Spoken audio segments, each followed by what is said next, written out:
ज्ञान ध्यान किछ कर्म न जाना, सार न जाना तेरी। सब ते वड्डा सतगुर नानक, जिन कल राखी मेरी। सतनाम। धन वाहिगुरु साहिब जियो। राग तिलंग महला पहला। घर पहला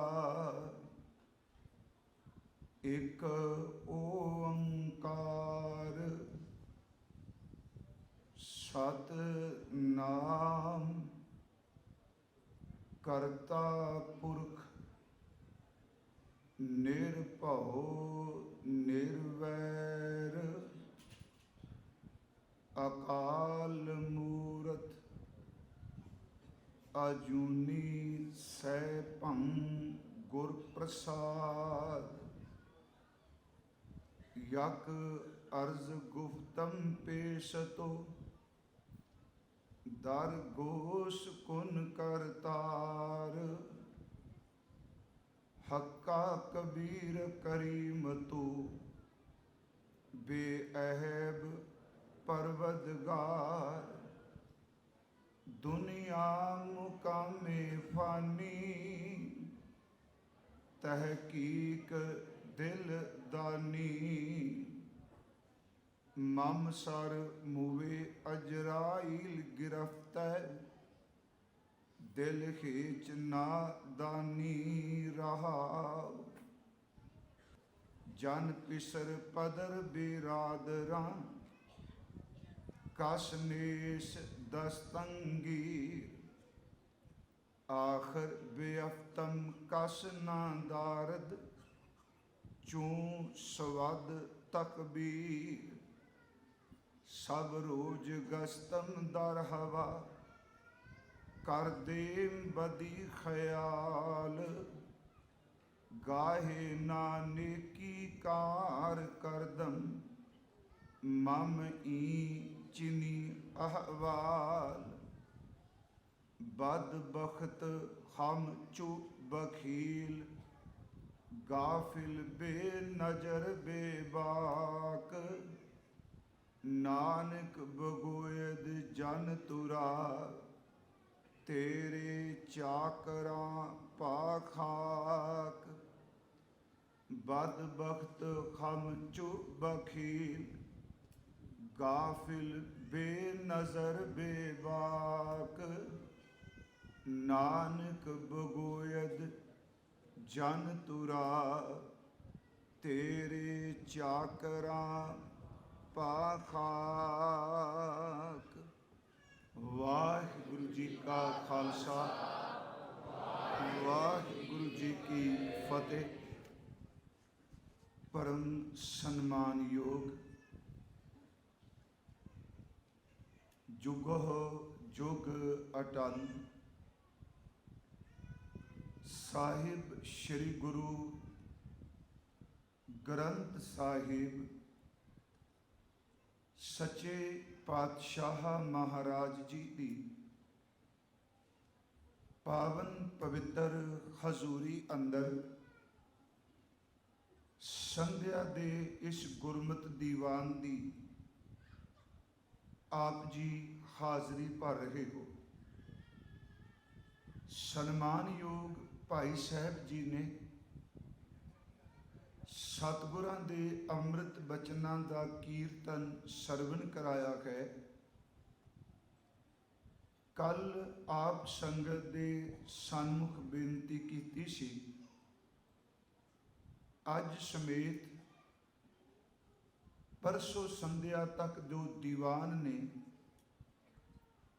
जिस शब्द का पाठ आप जी ने सरवण कीता है, इस अमृत बचन दी विचार सतगुरु गुरु नानक देव जी की असीस नाल ਆਪਾਂ ਸਾਰੇ ਰਲ ਮਿਲ ਕਰਾਂਗੇ। ਮੇਰੀ ਫਿਰ ਬੇਨਤੀ ਹੈ ਜੀ ਕਿ ਸ਼ਬਦ ਦੀ ਵਿਚਾਰ ਵਿੱਚੋਂ ਹੀ ਆਚਾਰ ਪੈਦਾ ਹੋਣਾ ਹੈ। ਉਂਝ ਗੁਰੂ ਰਾਮਦਾਸ ਸੱਚੇ ਪਾਤਸ਼ਾਹ ਜੀ, ਉਹਨਾਂ ਨੇ ਸ਼ਬਦ ਦੀ ਕਥਾ ਦੇ ਸੰਬੰਧ ਵਿੱਚ ਇੱਕ ਬੜਾ ਪਿਆਰਾ ਬਚਨ ਕਿਹਾ, ਇਤਿਹਾਸਕ ਬੋਲ ਹੈ। ਕਹਿੰਦੇ ਜਦੋਂ ਸ਼ਬਦ ਦੀ ਵਿਚਾਰ ਹੋਵੇ, ਵਿਚਾਰ ਕਰਨ ਵਾਲਾ ਤੇ ਵਿਚਾਰ ਸੁਣਨ ਵਾਲਾ, ਜੋ ਵਿਚਾਰ ਚੱਲ ਰਹੀ ਹੈ ਉਸ ਦੇ ਨਾਲ ਨਾਲ ਆਪਣੇ ਮਨ ਵੱਲ ਜ਼ਰੂਰ ਝਾਤੀ ਮਾਰਨ ਜਾਣ। ਕੱਲਾ ਆਪ ਜੀ ਨਹੀਂ, ਦੋਨੋਂ ਦੇਖਣ ਕਿ ਜੋ ਸਤਿਗੁਰੂ ਕਹਿ ਰਹੇ ਨੇ ਕਿ ਮੇਰੀ ਆਪਣੀ ਨਿੱਜੀ ਜ਼ਿੰਦਗੀ ਵਿੱਚ ਇਹ ਕੁਝ ਹੈ। ਜੇ ਨਹੀਂ ਤੇ ਉਦਾਸ ਨਾ ਹੋਵੇ, ਫਿਰ ਯਤਨ ਕਰੇ ਕਿ ਆਪਣੇ ਮਨ ਨੂੰ ਐਸਤਾ ਮੋੜ ਕੇ ਗੁਰੂ ਸ਼ਬਦ ਵੱਲ ਲੈ ਆਏ। ਗੁਰੂ ਰਾਮਦਾਸ ਜੀ ਦੇ ਇਹ ਬੋਲ ਤਵਾਰੀਖੀ ਆਪ ਸਮਝਦੇ ਹੋ, ਇਤਿਹਾਸ ਵਿੱਚ ਆਏ ਨੇ। ਉਹ ਬੋਲ ਨੇ ਕਿ ਧਰਿਓ ਅਰਥ ਜੋ ਸ਼ਬਦ ਮਝਾਰਾ, ਜਿਹੜਾ ਸ਼ਬਦ ਦਾ ਅਰਥ ਹੈ ਬਾਰ ਬਾਰ ਉਰ ਕਰੋ ਵਿਚਾਰਾ, ਉਸ ਦੀ ਵਾਰ ਵਿਚਾਰ ਕਰੋ। ਧਰਿਓ ਅਰਥ ਜੋ ਸ਼ਬਦ ਮਝਾਰਾ, ਬਾਰ ਬਾਰ ਉਰ ਕਰੋ ਵਿਚਾਰਾ, ਕਿਆ ਗੁਰ ਕਹੈ ਕਰੈ ਹਮ ਕਹਾਂ। ਇਸ ਤਰ੍ਹਾਂ ਵਿਚਾਰ ਕਰ ਮਨਾ, ਕਿਸੇ ਦੂਜੇ ਨੂੰ ਪੁੱਛਣ ਦੀ ਲੋੜ ਹੀ ਨਹੀਂ। ਤੂੰ ਆਪਣੇ ਇੱਕ ਪਾਸੇ ਸ਼ਬਦ ਪੜ੍ਹ, ਦੂਜੇ ਪਾਸੇ ਆਪਣੇ ਅੰਦਰ ਨੂੰ ਪੁੱਛ ਲੈ। ਜੋ ਗੁਰੂ ਜੀ ਕਹਿੰਦੇ ਨੇ ਮਨਾ ਤੂੰ ਸੱਚੀ ਮੁੱਚੀ ਕਰਨਾ ਹੈ। ਕਿਆ ਗੁਰ ਕਹੈ ਕਰੈ ਹਮ ਕਹਾਂ। ਅੱਗੇ ਮਹਾਰਾਜ ਕਹਿੰਦੇ ਸਨੈ ਸਨੈ ਮਨ ਮੋਰੋ ਮਹਾ, ਐਸਤਾ ਇਸ ਅਮੋੜ ਮਨ ਨੂੰ ਸ਼ਬਦ ਮੋੜਦਾ ਹੈ। ਜਿਹੜੇ ਗੁਰਸਿੱਖ ਰੋਜ਼ ਪਾਠ ਕਰਦੇ ਆ, ਜਿਹੜੇ ਸਹਿਜ ਪਾਠ ਕਰਦੇ ਆ, ਸ਼੍ਰੀ ਅਖੰਡ ਪਾਠ ਸਾਹਿਬ ਕਰਦੇ ਆ, ਉਹਨਾਂ ਲਈ ਨਾ ਇਹ ਸ਼ਬਦ ਦਾ ਉਚਾਰਨ ਮਹਿੰਗਾ ਹੈ, ਨਾ ਮੇਰਾ ਖਿਆਲ ਉਹਨੂੰ ਅਰਥ ਸਮਝਣ ਵਿੱਚ ਕੋਈ ਕਠਿਨਾਈ ਆਉਣੀ। ਪਰ ਮੈਂ ਇਸ ਕਰਕੇ ਨਹੀਂ ਵੀ ਮੈਂ ਫਾਰਸੀ ਦਾ ਸ਼ਬਦ ਚੁਣਾ ਆਪ ਨੂੰ ਸੁਣਾਉਣ ਲਈ, ਵਿਦਵਤਾ ਦੀ ਹਉਮੈ ਲਈ ਨਹੀਂ, ਕਿਉਂਕਿ ਜਿੰਨਾ ਕੁ ਭੰਡਾਰਾ ਗੁਰੂ ਨਾਨਕ ਸਾਹਿਬ ਜੀ ਨੇ ਬਖਸ਼ ਦਿੱਤਾ ਹੈ ਨਾ, ਬਸ ਇਹਦੇ ਵੱਲ ਝਾਤੀ ਮਾਰ ਲਈਏ ਤੇ ਸ਼ਾਇਦ ਅਸੀਂ ਜ਼ਿੰਦਗੀ 'ਚ ਕੁਝ ਖੱਟ ਜਾਵਾਂਗੇ। ਇਹ ਸ਼ਬਦ ਵਿੱਚ ਜ਼ਿਆਦਾ ਲਫ਼ਜ਼ ਜਿਹੜੇ ਨੇ ਫਾਰਸੀ ਦੇ। ਉਂਝ ਆਪ ਜੀ ਨੂੰ ਪਤਾ ਹੋਣਾ, ਦਰਬਾਰ ਸਾਹਿਬ ਵਿੱਚ ਜਾਂ ਕਿਸੇ ਸੰਸਥਾ 'ਚ ਜਦੋਂ ਕੋਈ ਪਾਠੀ ਸਿੰਘ ਸਾਹਿਬ ਜਾਂ ਗ੍ਰੰਥੀ ਸਾਹਿਬ ਲੱਗਦਾ ਹੈ, ਅਕਸਰ ਇੰਟਰਵਿਊ ਲੈਣ ਵਾਲੇ ਇਹ ਸ਼ਬਦ ਉਹਦੇ ਤੋਂ ਜ਼ਬਾਨੀ ਸੁਣਦੇ ਆ। ਇੱਕ ਸ਼ਬਦ ਇਹ ਤੇ ਇੱਕ ਗੁਜਰੀ ਰਾਗ ਦਾ ਪਦਾ ਜੈਦੇਵ ਜੀ ਦਾ, ਪਰਮਾਦ ਪੁਰਖ ਮਨੋਪਮਿੰਗ ਸਤ ਆਦ ਭਾਵ ਰਤਨ, ਇਹ ਸ਼ਬਦ ਸੁਣਿਆ ਜਾਂਦਾ ਹੈ। ਆਪ ਸਭ ਨੂੰ ਪਤਾ ਹੈ, ਮੈਂ ਫਿਰ ਗੱਲ ਰਿਪੀਟ ਕਰਨ ਲੱਗਾ ਕਿ ਸ੍ਰੀ ਗੁਰੂ ਗ੍ਰੰਥ ਸਾਹਿਬ ਜਿਹੜਾ ਸੱਚੇ ਪਾਤਸ਼ਾਹ ਜੀ ਨੇ ਨਾ ਜੀ, ਇਹ 1170 ਤੋਂ ਲੈ ਕੇ ਤੇ 1675 ਤੱਕ, ਫਿਰ ਲਫ਼ਜ਼ ਸੁਣਿਓ, ਗੁਰੂ ਨਾਨਕ ਸਾਹਿਬ ਜੀ ਦਾ ਆਗਮਨ 1469 ਨੂੰ ਹੋਇਆ, ਪਰ ਮੈਂ ਸ਼ਬਦ 1170 ਵਰਤਿਆ। ਹਾਲਾਂਕਿ ਗੁਰੂ ਗ੍ਰੰਥ ਸਾਹਿਬ ਜੀ ਨੂੰ ਗੁਰਿਆਈ ਹਜ਼ੂਰ ਨੇ 1708 ਵਿੱਚ ਦਿੱਤੀ ਹੈ, ਮੈਂ ਸ਼ਬਦ 1675 ਵਰਤਿਆ ਹੈ। ਉਸ ਦਾ ਕਾਰਨ ਗੁਰੂ ਗ੍ਰੰਥ ਸਾਹਿਬ ਜਿਹੜੇ ਬਾਣੀਕਾਰ ਭਗਤ ਨੇ, ਇਹ ਬੇਨਤੀ ਹੈ। ਹਾਲਾਂਕਿ ਸਾਡੀ ਅਰਦਾਸ ਵਿੱਚ ਇਹ ਸ਼ਬਦ ਰੋਜ਼ ਨੇ ਕਿ ਸਿੱਖ ਗੁਰੂ ਗ੍ਰੰਥ ਸਾਹਿਬ ਦੇ ਦੀਦਾਰ ਕਰੇ, ਪਰ ਉਹਦੇ ਪਹਿਲਾਂ ਇੱਕ ਸ਼ਬਦ ਅਰਦਾਸ ਵਿੱਚ ਪਾ ਦਿੱਤਾ, ਪਾਠ ਕਰਕੇ ਦੀਦਾਰ ਕਰੇ। ਇਹਦਾ ਮਤਲਬ ਦੀਦਾਰ ਪਾਠ ਹੈ, ਸਿਰਫ ਰੁਮਾਲ ਸਾਹਿਬ ਚੁੱਕ ਕੇ ਠੀਕ ਹੈ, ਭਾਵਨਾ ਹੈ ਜੀ ਇਹ ਕਿਸੇ ਦੀ। ਮੈਂ ਇਹ ਨਹੀਂ ਕਹਾਂਗਾ ਵੀ ਉਹਨੂੰ ਕਹਿ ਦਿੱਤਾ ਕਰਮ ਕਾਂਡ ਹੋ ਗਿਆ, ਉਹਨੂੰ ਕੋਈ ਪਤਾ ਨਹੀਂ, ਉਹ ਅੱਖਰ ਵੇਖ ਕੇ ਸੰਤੁਸ਼ਟ ਹੋ ਜਾਂਦਾ। ਮੇਰੀ ਬੇਨਤੀ ਹੈ, ਮੌਲਾਨਾ ਇੱਕ ਬਜ਼ੁਰਗ ਜੀ, ਇਹ ਪਾਕਿਸਤਾਨ ਦੀ ਘਟਨਾ ਹੈ, ਮੈਂ ਆਪ ਨੂੰ ਕਰਮ ਕਾਂਡ ਵੱਲ ਧੱਕਣ ਲਈ ਗੱਲ ਨਹੀਂ ਕਰ ਰਿਹਾ। ਹਰ ਚੀਜ਼ ਨੂੰ ਪੋਜ਼ਿਟਿਵ ਸੋਚ ਕੇ ਤੁਰੋਗੇ ਤਾਂ ਬਹੁਤ ਕੁਝ ਮਿਲੇਗਾ। ਜੇ ਨੈਗੇਟਿਵ ਸੋਚਾਂਗੇ ਤੇ ਹਰ ਚੀਜ਼ ਦੁਨੀਆ ਵਿੱਚ ਖੰਡਨ ਹੋ ਸਕਦੀ, ਹਰ ਚੀਜ਼। ਉਹ ਕੁਰਾਨ ਦੇ ਉੱਤੇ ਹੱਥ ਰੱਖ ਕੇ ਇਸ ਤਰ੍ਹਾਂ ਚੱਲਦਾ ਹੈ ਨਾ ਅਰਬਿਕ, ਇੱਕ ਸਤਰ ਉੱਤੇ ਕਹੀਦਾ ਇਹ ਵੀ ਸੱਚ, ਇਹ ਵੀ ਸੱਚ, ਇਹ ਵੀ ਸੱਚ। ਕਿਸੇ ਪੁੱਛਿਆ ਬਾਬਾ ਤੂੰ ਅਨਪੜ੍ਹ ਹੈ, ਤੂੰ ਅਰਬੀ ਜਾਣਦਾ ਹੈ ਤੇ ਰੋਜ਼ ਤੈਨੂੰ ਦੇਖਣਾ ਤੂੰ ਕੁਰਾਨ ਖੋਲ ਕੇ ਕਹਿੰਦਾ ਇਹ ਵੀ ਸੱਚ, ਇਹ ਵੀ ਸੱਚ, ਕਹਿੰਦਾ ਮੈਨੂੰ ਅਰਬੀ ਵੀ ਨਹੀਂ ਆਉਂਦੀ, ਕੁਰਾਨ ਵੀ ਨਹੀਂ ਪੜ੍ਹ ਸਕਦਾ, ਪਰ ਮੇਰੇ ਜੋ ਪੈਗੰਬਰ ਨੇ ਕਿਹਾ ਉਹ ਸੱਚ ਹੀ ਸੱਚ ਹੈ। ਮੈਂ ਬਸ ਇਸ ਢੰਗ ਨਾਲ ਦੇਖਣਾ ਪਿਆ ਵੀ ਇਹ ਸੱਚ ਹੈ, ਇਹ ਵੀ ਸੱਚ ਹੈ, ਇਹ ਵੀ ਸੱਚ ਹੈ। ਮੈਂ ਇਸ ਕਰਕੇ ਬੇਨਤੀ ਕੀਤੀ ਜੀ, ਸ੍ਰੀ ਗੁਰੂ ਗ੍ਰੰਥ ਸਾਹਿਬ 'ਚ 1170 ਤਾਂ ਕਿ ਹੈ, ਕੁਛ ਤਾਂ ਭਗਤ ਉਹ ਨੇ ਜਿਹੜੇ ਬਾਣੀਕਾਰ ਨੇ, 15 ਆਪਾਂ ਗਿਣਨੇ 15 ਭਗਤ ਆਪ ਸਭ ਨੂੰ ਪਤਾ ਹੈ। ਤੇ 15 ਭਗਤਾਂ ਵਿੱਚੋਂ ਸ਼ੇਖ ਫਰੀਦ ਸਾਹਿਬ ਦੇ ਨਾਮ ਨਾਲ ਭਗਤ ਸ਼ਬਦ ਨਹੀਂ ਆਇਆ। 3 ਵਾਰੀ ਉਹਨਾਂ ਦਾ ਜ਼ਿਕਰ ਹੁੰਦਾ ਹੈ। ਮੈਂ ਕੱਲ ਵੀ ਕਿਹਾ ਸੀ ਕਿ ਇੱਥੇ ਮੈਂ ਕਥਾ ਕਰਕੇ ਗਿਆ 3-4 ਦਿਨ, ਦਿਲੋਂ ਮੁਹੱਬਤ ਜਿਨ ਸਹੀ ਸੱਚਿਆ। ਰਾਗ ਆਸਾ ਵਿੱਚ ਜਿਹੜੇ ਪਾਠ ਨਹੀਂ ਕਰਦੇ ਉਕਤਾਇਓ ਨਾ, ਕਿਉਂਕਿ ਜਦੋਂ ਪਾਠ ਕਰਦੇ ਹੋਈਏ ਤੇ ਸਵਾਦ ਵੀ ਇਹਨਾਂ ਗੱਲਾਂ ਦਾ ਤਾਂ ਆਉਂਦਾ ਹੈ ਜੇ ਉਹਦੇ ਬਾਰੇ ਜਾਣਕਾਰੀ ਨਾ ਹੋਵੇ। ਬੰਦਾ ਸੋਚਦਾ ਕਿ ਕਿਉਂ ਕਹਾਣੀ ਜਿਹੜੀ ਹੈ ਉਹ ਆਕਰਸ਼ਿਤ ਕਰੇਗੀ, ਸਾਖੀ ਆਕਰਸ਼ਿਤ ਕਰੇਗੀ। ਉਂਝ ਗੁਰਦੁਆਰੇ ਵਿੱਚ 3 ਗੱਲਾਂ ਚੇਤੇ ਰੱਖਣੀਆਂ ਚਾਹੀਦੀਆਂ, ਸਿਧਾਂਤ, ਸਵਾਦ ਤੇ ਸਾਖੀ। ਡਾਕਟਰ ਰੂਪ ਸਿੰਘ ਨੇ ਪਿੱਛੇ ਲਿਖਿਆ ਲੇਖ, ਸਿਧਾਂਤ ਦਾ ਅਰਥ ਹੁੰਦਾ ਹੈ ਅੰਤ ਸਿੱਧ ਕੀਤੀ ਹੋਈ ਬਾਤ, ਜਿਹਨੂੰ ਆਪਣੀ ਪੰਜਾਬੀ 'ਚ ਕਹਿ ਲਓ ਨਿਚੋੜ ਕੱਢ ਕੇ ਰੱਖ ਦਿੱਤਾ, ਇਹਨੂੰ ਸਿਧਾਂਤ ਕਹਿੰਦੇ। ਜਿਵੇਂ ਨਿਊਟਨ ਦਾ ਸਿਧਾਂਤ ਨਹੀਂ ਕਹਿੰਦੇ ਗ੍ਰੈਵਿਟੀ ਦਾ, ਉਹਨੇ ਤੱਤ ਕੱਢ ਦਿੱਤਾ। ਸਿਧਾਂਤ ਦਾ ਅਰਥ ਹੁੰਦਾ ਹੈ ਸਿੱਧ ਕੀਤੀ ਕੋਈ ਬਾਤ, ਅੰਤ ਸਿੱਧ ਕੀਤੀ ਹੋਈ ਗੱਲ। ਹੁਣ ਸਿਧਾਂਤ ਨੂੰ ਸਮਝਣ ਲਈ ਬੰਦੇ ਦਾ ਲੈਵਲ ਓਨਾ ਚਾਹੀਦਾ ਜਿੱਡਾ ਵੱਡਾ ਸਿਧਾਂਤ ਹੈ। ਫਿਰ ਸੁਣੋ ਧਿਆਨ ਨਾਲ, ਇਹ ਨਹੀਂ ਕਿ ਆਪਾਂ ਕਿਸੇ ਨੂੰ ਮਾੜਾ ਕਹਿ ਰਹੇ। ਹੁਣ ਜੇ ਸਿਧਾਂਤ ਦੀ ਗੱਲ ਸਮਝਣੀ ਹੈ, ਆਪਾਂ ਡਾਇਲੋਗ ਕਰਨਾ ਹੈ, ਸੰਵਾਦ ਕਰਨਾ ਹੈ, ਇੰਨੀ ਨੌਲੇਜ ਹੋਵੇਗੀ ਤੇ ਚਰਚਾ ਕਰਾਂਗੇ ਨਾ। ਸੰਵਾਦ ਨੂੰ ਸਿਧਾਂਤ ਨੂੰ ਸਮਝਣ ਲਈ ਸੰਵਾਦ ਕੀਤਾ ਜਾਂਦਾ ਹੈ। ਸਭ ਤੋਂ ਜ਼ਿਆਦਾ ਗੁਰੂ ਗ੍ਰੰਥ ਸਾਹਿਬ ਵਿੱਚ ਜਿੰਨਾ ਸੰਵਾਦ ਰਚਿਆ ਕਿਸੇ ਕਾਜ਼ੀ ਨੇ ਇੰਨਾ ਨਹੀਂ ਰਚਿਆ। ਹਾਂ, ਕਾਜ਼ੀ ਰੁਕਨਦੀਨ ਨੇ 300 ਸਵਾਲ ਗੁਰੂ ਨਾਨਕ ਸਾਹਿਬ ਨੂੰ ਅਰਬ ਦੀ ਧਰਤੀ ਤੇ ਪੁੱਛੇ ਨੇ, ਪਰ ਉਹ ਗੁਰੂ ਗ੍ਰੰਥ ਸਾਹਿਬ 'ਚ ਨਹੀਂ। ਮੱਕੇ ਕੀ ਗੋਸ਼ਟ ਇੱਕ ਕਿਤਾਬ ਹੈ, ਪਟਿਆਲਾ ਯੂਨੀਵਰਸਿਟੀ ਛਾਪੀ ਸੀ, ਉਹਦੇ ਵਿੱਚ ਵੀ ਜ਼ਿਕਰ ਹੈ। ਇੱਕ ਵਾਰ ਮੈਂ ਜ਼ਿਕਰ ਕੀਤਾ ਸੀ ਕਥਾ ਸੈਯਦ ਪ੍ਰਿਥੀਪਾਲ ਸਿੰਘ ਦਾ, ਉਹਨਾਂ ਬਾਰੇ। ਉਹਦੇ ਵਿੱਚ ਉਹ ਉਸ ਰਾਈਟਰ ਦੀ ਕਿਤਾਬ ਹੈ ਜਿਹੜਾ ਨਾਲ ਬਾਬਾ ਜੀ ਦੇ ਚੱਲਿਆ। ਤਾਜਦੀਨ ਉਹਦਾ ਨਾਮ ਹੈ, ਸਿਆਤੋਵਾ ਬਾਬਾ ਨਾਨਕ ਉਸ ਕਿਤਾਬ ਦਾ ਨਾਮ ਹੈ। ਉਹ ਅਰਬ 'ਚ ਬਾਬਾ ਜੀ ਦੇ ਨਾਲ ਰਿਹਾ, ਉਹਨੇ ਮੱਕਾ ਫਿਰਨ ਦੀ ਗੱਲ ਵੀ ਤਸਦੀਕ ਕੀਤੀ ਹੈ। ਉਹ ਕਹਿੰਦਾ ਮੈਂ ਉੱਥੇ ਸੀ। ਮੈਂ ਬੇਨਤੀ ਕਰਾਂਗਾ ਪੰਜਾਬੀ 'ਚ ਕਿਤਾਬ ਮਿਲ ਜਾਂਦੀ, ਜ਼ਰੂਰ ਪੜ੍ਹਿਓ। ਇਹ ਸਜਦ ਤੋਂ ਮੁਸਲਮਾਨ ਤੋਂ ਸਿੱਖ ਬਣਿਆ ਸੀ। ਮੈਂ ਆਪ ਨੂੰ ਫਿਰ ਬੇਨਤੀ ਕਰਨ ਲੱਗਾ ਕਿ ਜਦੋਂ ਸਿਧਾਂਤ ਦੀ ਗੱਲ ਚੱਲੇਗੀ, ਕਾਜ਼ੀ ਇੰਨੇ ਕੁਐਸਚਨ ਨਹੀਂ ਕਰ ਰਿਹਾ, ਪੰਡਤ ਨੇ ਕੁਝ ਕੀਤੇ। ਸਭ ਤੋਂ ਜ਼ਿਆਦਾ ਜੇ ਕਿਸੇ ਗੁਰੂ ਨਾਨਕ ਸਾਹਿਬ ਨਾਲ ਸੰਵਾਦ ਕੀਤਾ ਹੈ ਨਾ, ਵੈਸੇ ਨਹੀਂ ਮੈਂ ਕਹਾਂਗਾ, ਸੰਵਾਦ ਕੀਤਾ ਹੈ, ਉਹ ਸਿੱਧਾ ਨਹੀਂ ਕੀਤਾ। ਆਪ ਜੀ ਪਾਠ ਕਰੋ, ਆਪ ਸਭ ਨੂੰ ਪਤਾ ਸਭ ਤੋਂ ਜ਼ਿਆਦਾ ਸਵਾਲ ਸਿੱਧਾਂ ਦੇ ਨੇ। ਰਾਗ ਆਸਾ, ਰਾਗ ਰਾਮਕਲੀ ਤੇ ਇੱਕ ਰਾਗ ਸੂਈ, ਇਹ ਤਿੰਨਾਂ ਰਾਗਾਂ ਵਿੱਚ ਸਿੱਧਾਂ ਦੇ ਬੜੇ ਸਵਾਲ ਨੇ। ਕੱਲੀ ਸਿੱਧ ਗੋਸ਼ਟ ਵਿੱਚ ਹੀ ਸੈਂਕੜੇ ਪ੍ਰਸ਼ਨ ਨੇ ਜਿਹੜੇ ਗੁਰੂ ਨਾਨਕ ਸਾਹਿਬ ਨੂੰ ਕਰ ਰਹੇ ਨੇ। ਉਹ ਕਿਸੇ ਸਾਖੀ ਦਾ ਜ਼ਿਕਰ ਨਹੀਂ ਕਰਦੇ। ਤੁਸੀਂ ਸਿੱਧਾਂ ਦੀ ਬਾਣੀ ਪੜ੍ਹੋ, ਉਹ ਗਨਕਾ ਦਾ ਜ਼ਿਕਰ ਨਹੀਂ ਕਰ ਰਹੇ, ਉਹ ਅਜ਼ਾਮਲ ਦਾ ਜ਼ਿਕਰ ਨਹੀਂ ਕਰ ਰਹੇ, ਉਹ ਕਿਸੇ ਅਵਤਾਰ ਦਾ ਜ਼ਿਕਰ ਨਹੀਂ ਕਰਦੇ। ਉਹ ਸਿੱਧੀ ਗੱਲ ਸ਼ਬਦ ਦੀ, ਸੁਰਤ ਦੀ, ਪੌਣ ਦੀ, ਨਾੜੀਆਂ ਦੀ, ਉਹ ਇੱਥੋਂ ਤੱਕ ਅਨੰਦ ਸ਼ਬਦ ਦੀ। ਮੈਂ ਸੋਚਣਾ ਉਹਨਾਂ ਕੋਈ ਸਾਖੀ ਨਹੀਂ ਕਹੀ, ਕਿਉਂਕਿ ਉਹਨਾਂ ਦਾ ਪੱਧਰ ਬੜਾ ਉੱਚਾ ਸੀ। ਉਹ ਮੰਗ ਖਾਣੇ ਨਹੀਂ ਸਨ ਕੇਵਲ। ਅਸੀਂ ਕਈ ਵਾਰੀ ਬੜੀ ਛੇਤੀ ਕਹਿ ਸਟੇਜ ਤੇ ਉਹ ਕੰਨ ਪਾਟੇ ਜੀ, ਉਹ ਮੰਗ ਖਾਣੇ। ਉਹ ਰਾਜਿਆਂ ਦੇ ਪੁੱਤਰ ਰਾਜ ਛੱਡ ਕੇ ਗਏ ਆ, ਉਹ ਸੱਚ ਦੀ ਭਾਲ 'ਚ ਤੁਰਿਆ। ਇਹ ਦੁਨੀਆ ਦੇ ਪਦਾਰਥਾਂ 'ਚ ਕੁਝ ਨਹੀਂ ਕੋਈ ਹੈ ਜਿੱਥੋਂ ਸੱਚ ਮਿਲ ਜਾਏ। ਉਹ ਬੰਦੇ ਸਮਾਧੀਆਂ ਲਾਉਣ ਵਾਲੇ, ਉਹ ਬੰਦੇ ਸੱਚਮੁੱਚ ਸ਼ਬਦ ਦੇ ਗਿਆਤਾ ਹੋਏ। ਉਹ ਪ੍ਰਸ਼ਨ ਕਰਦੇ ਆ, ਤੇਰਾ ਕਵਣ ਗੁਰੂ ਜਿਸ ਕਾ ਤੂੰ ਚੇਲਾ। ਹਾਂਜੀ, ਉਹ ਪੁੱਛਦੇ ਆ ਬਾਬਾ ਜੀ ਨੂੰ। ਅਖੀਰ ਤੇ ਮੈਂ ਇੱਕ ਵਾਰ ਕਿਹਾ, ਕਿਸੇ ਪੰਡਿਤ ਨੇ ਨਹੀਂ ਕਿਹਾ ਬਾਬਾ ਜੀ ਤੁਹਾਡੀ ਕਮਾਈ ਧੰਨ ਧੰਨ, ਕਿਸੇ ਹੋਰ ਬੰਦੇ ਨੇ ਨਹੀਂ ਕਿਹਾ, ਸਿੱਧਾ ਨੇ ਕਿਹਾ ਬਟਾਲੇ ਅਚਲ।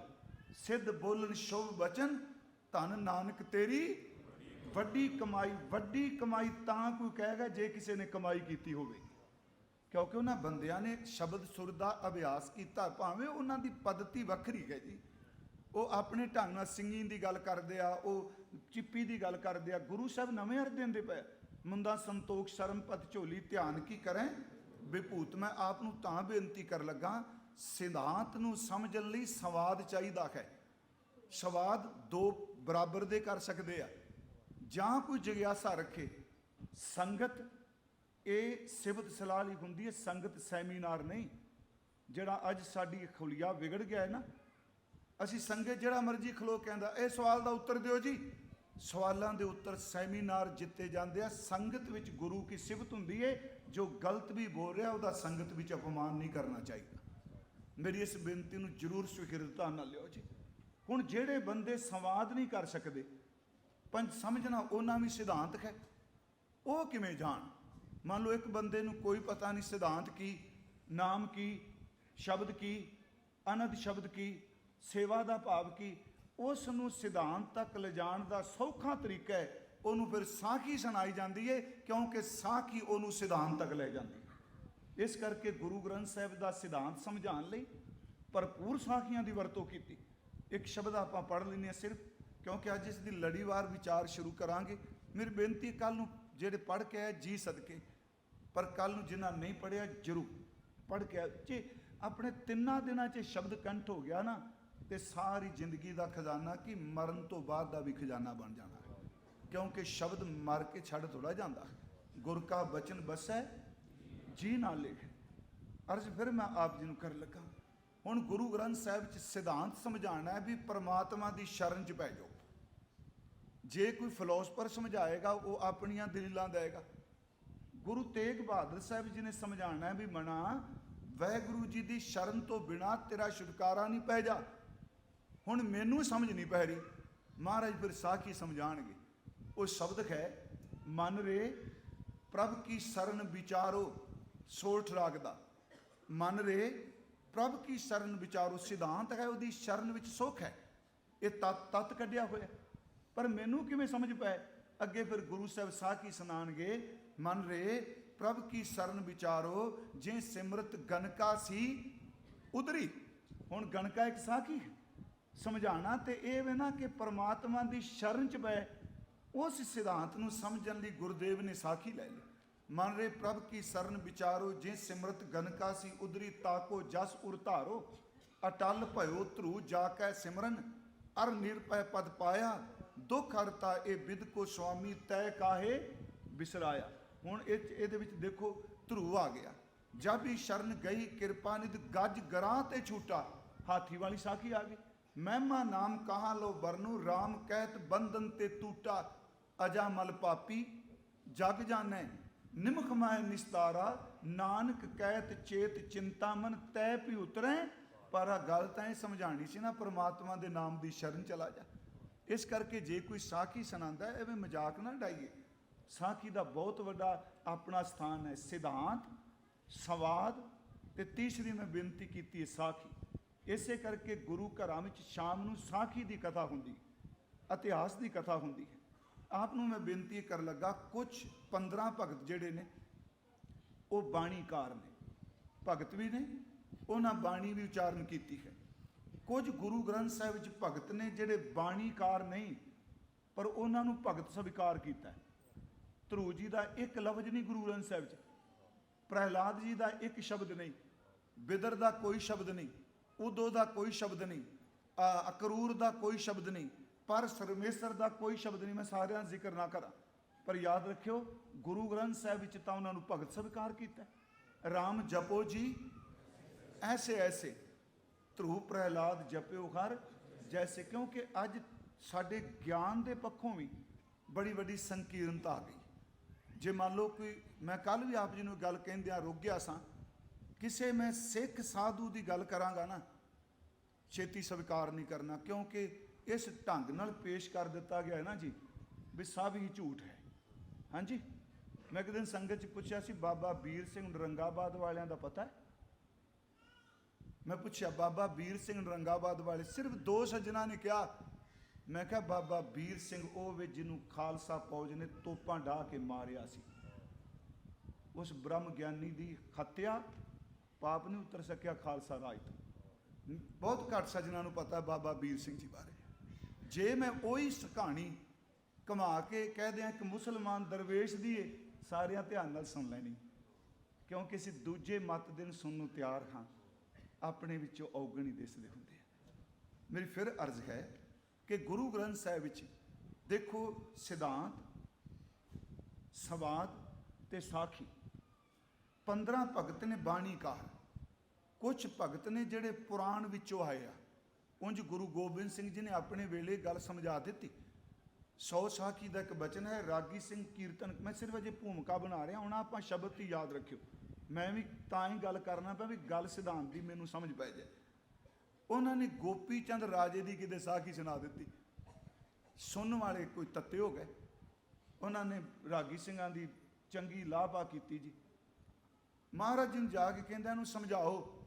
ਇਹ ਸੰਗਤ 'ਚ ਦਰਬਾਰ 'ਚ ਕੀਰਤਨ ਕਰਦੇ ਆ, ਗੋਪੀ ਚੰਦ ਦੀ ਕਥਾ ਬਹਿ ਗਿਆ ਲੈ ਕੇ। ਉਹਨਾਂ ਕਿਹਾ ਮਹਾਰਾਜ ਜੀ ਤੇ ਸਿਰਫ ਗੋਪੀ ਚੰਦ ਦੀ ਮਾਂ ਨੇ ਜੋ ਕਿਹਾ ਉਹ ਚੰਗਾ ਉਪਦੇਸ਼ ਸੁਣਾਇਆ। ਸਤਿਗੁਰੂ ਕਹਿੰਦੇ ਚਲੋ ਨਾ ਸੁਣਾਇਓ ਵੀ ਤੁਸੀਂ। ਨਾਲ ਇਸ਼ਾਰਾ ਕਰ ਦਿੱਤਾ ਜਿਨ੍ਹਾਂ ਤਰਕ ਕੀਤਾ ਇਹਨਾਂ ਨੂੰ ਘਰ ਨਹੀਂ ਜਾਣ ਦੇਣਾ ਸਾਡੀ ਇਜਾਜ਼ਤ ਤੋਂ ਬਿਨਾਂ, ਦੱਸਣਾ ਨਹੀਂ ਇਹਨਾਂ ਨੂੰ।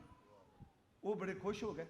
ਯਾਦ ਰੱਖਿਓ, ਇੱਕ ਅੱਧੇ ਬੰਦੇ ਦੀ ਤੁਸੀਂ ਰਾਏ ਮੰਨ ਲਓ ਨਾ, ਕੋਈ ਵੀ ਦੁਨਿਆਵੀ ਤੌਰ ਤੇ, ਉਹ ਹੱਕ ਸਮਝਣ ਲੱਗ ਪੈਂਦਾ। ਸਾਰੀਆਂ ਗੱਲਾਂ ਮੇਰੇ ਤੋਂ ਪੁੱਛ ਕੇ ਕਰਿਆ ਕਰ। ਤੁਸੀਂ ਪਰਿਵਾਰਾਂ ਵਿੱਚ ਵੇਖ ਲਓ, ਤੁਸੀਂ ਕਿਸੇ ਆਪਣੀ ਕੋੜਵੇਂ ਦੇਖ ਲਓ, ਤੁਸੀਂ 2-4 ਵਾਰੀ ਕਿਸੇ ਬੰਦੇ ਤੋਂ ਰਾਏ ਲਓ ਨਾ, ਤੇ ਇੱਕ ਦਿਨ ਨਾ ਲਓ, ਉਹ ਬੰਦਾ ਗੁੱਸਾ ਕਰ ਜਾਂਦਾ ਮੇਰੇ ਤੋਂ ਪੁੱਛਿਆ ਕਿਉਂ ਨਹੀਂ।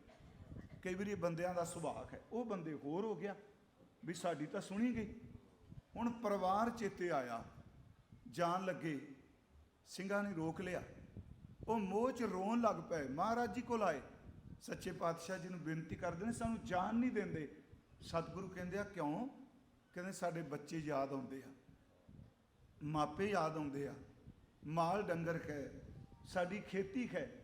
ਹਜ਼ੂਰ ਨੇ ਕਿਹਾ ਤੁਸੀਂ ਤੇ ਗੋਪੀ ਚੰਦ ਤੇ ਤਰਕ ਕਰਦੇ ਸੀ, ਉਹ ਤਾਂ ਰਾਜ ਛੱਡ ਕੇ ਗਿਆ ਸੀ, ਉਹ ਤਾਂ ਰਾਣੀਆਂ ਛੱਡ ਕੇ ਗਿਆ ਸੀ, ਉਹ ਸਾਰਾ ਸੁੱਖ ਦਾ ਸਮਾਨ ਛੱਡ ਕੇ ਗਿਆ। ਉਸ ਦਿਨ ਮੈਂ ਇੱਕ ਬੇਨਤੀ ਕਰਾਂ, ਸਾਡੀ ਰਹਿਤ ਮਰਿਆਦਾ 'ਚ ਲਿਖੀ ਹੈ ਮੱਧ ਕਿ ਕਥਾ ਕਰਦਿਆਂ ਅਨਮਤ ਦੇ ਗ੍ਰੰਥਾਂ ਦੇ ਹਵਾਲੇ ਦਿੱਤੇ ਜਾ ਸਕਦੇ ਆ। ਇਹ ਤੁਸੀਂ ਕਥਾ ਵਾਲਾ ਸਬਜੈਕਟ ਪੜ੍ਹ ਕੇ ਦੇਖਿਓ, ਵਿਆਖਿਆ ਉਹ 'ਚ ਲਿਖਿਆ ਅਨਮਤ ਦੇ ਗ੍ਰੰਥਾਂ ਦੇ। ਹੁਣ ਜਿਹੜੀਆਂ ਪੁਰਾਣਿਕ ਘਟਨਾਵਾਂ ਨੇ, ਮੈਂ ਪੁਰਾਣ ਦਾ ਜ਼ਿਕਰ ਫਿਰ ਕਰਾਂਗਾ ਹੀ ਨਾ, ਇਹ ਤਾਂ ਕੁਦਰਤੀ ਹੈ। ਹੁਣ ਉਹ ਜਿਹੜੇ ਭਗਤ ਬਾਣੀਕਾਰ ਨੇ, ਇਹਨਾਂ ਵਿੱਚੋਂ ਸਭ ਤੋਂ ਪਹਿਲੇ ਭਗਤ ਜਿਹੜੇ ਗੁਰਮੁਖ ਮਹਾਂਪੁਰਸ਼ ਸ਼ਬਦ ਵਰਤਾਂ, ਉਹ ਭਗਤ ਜੈਦੇਵ ਜੀ ਨੇ।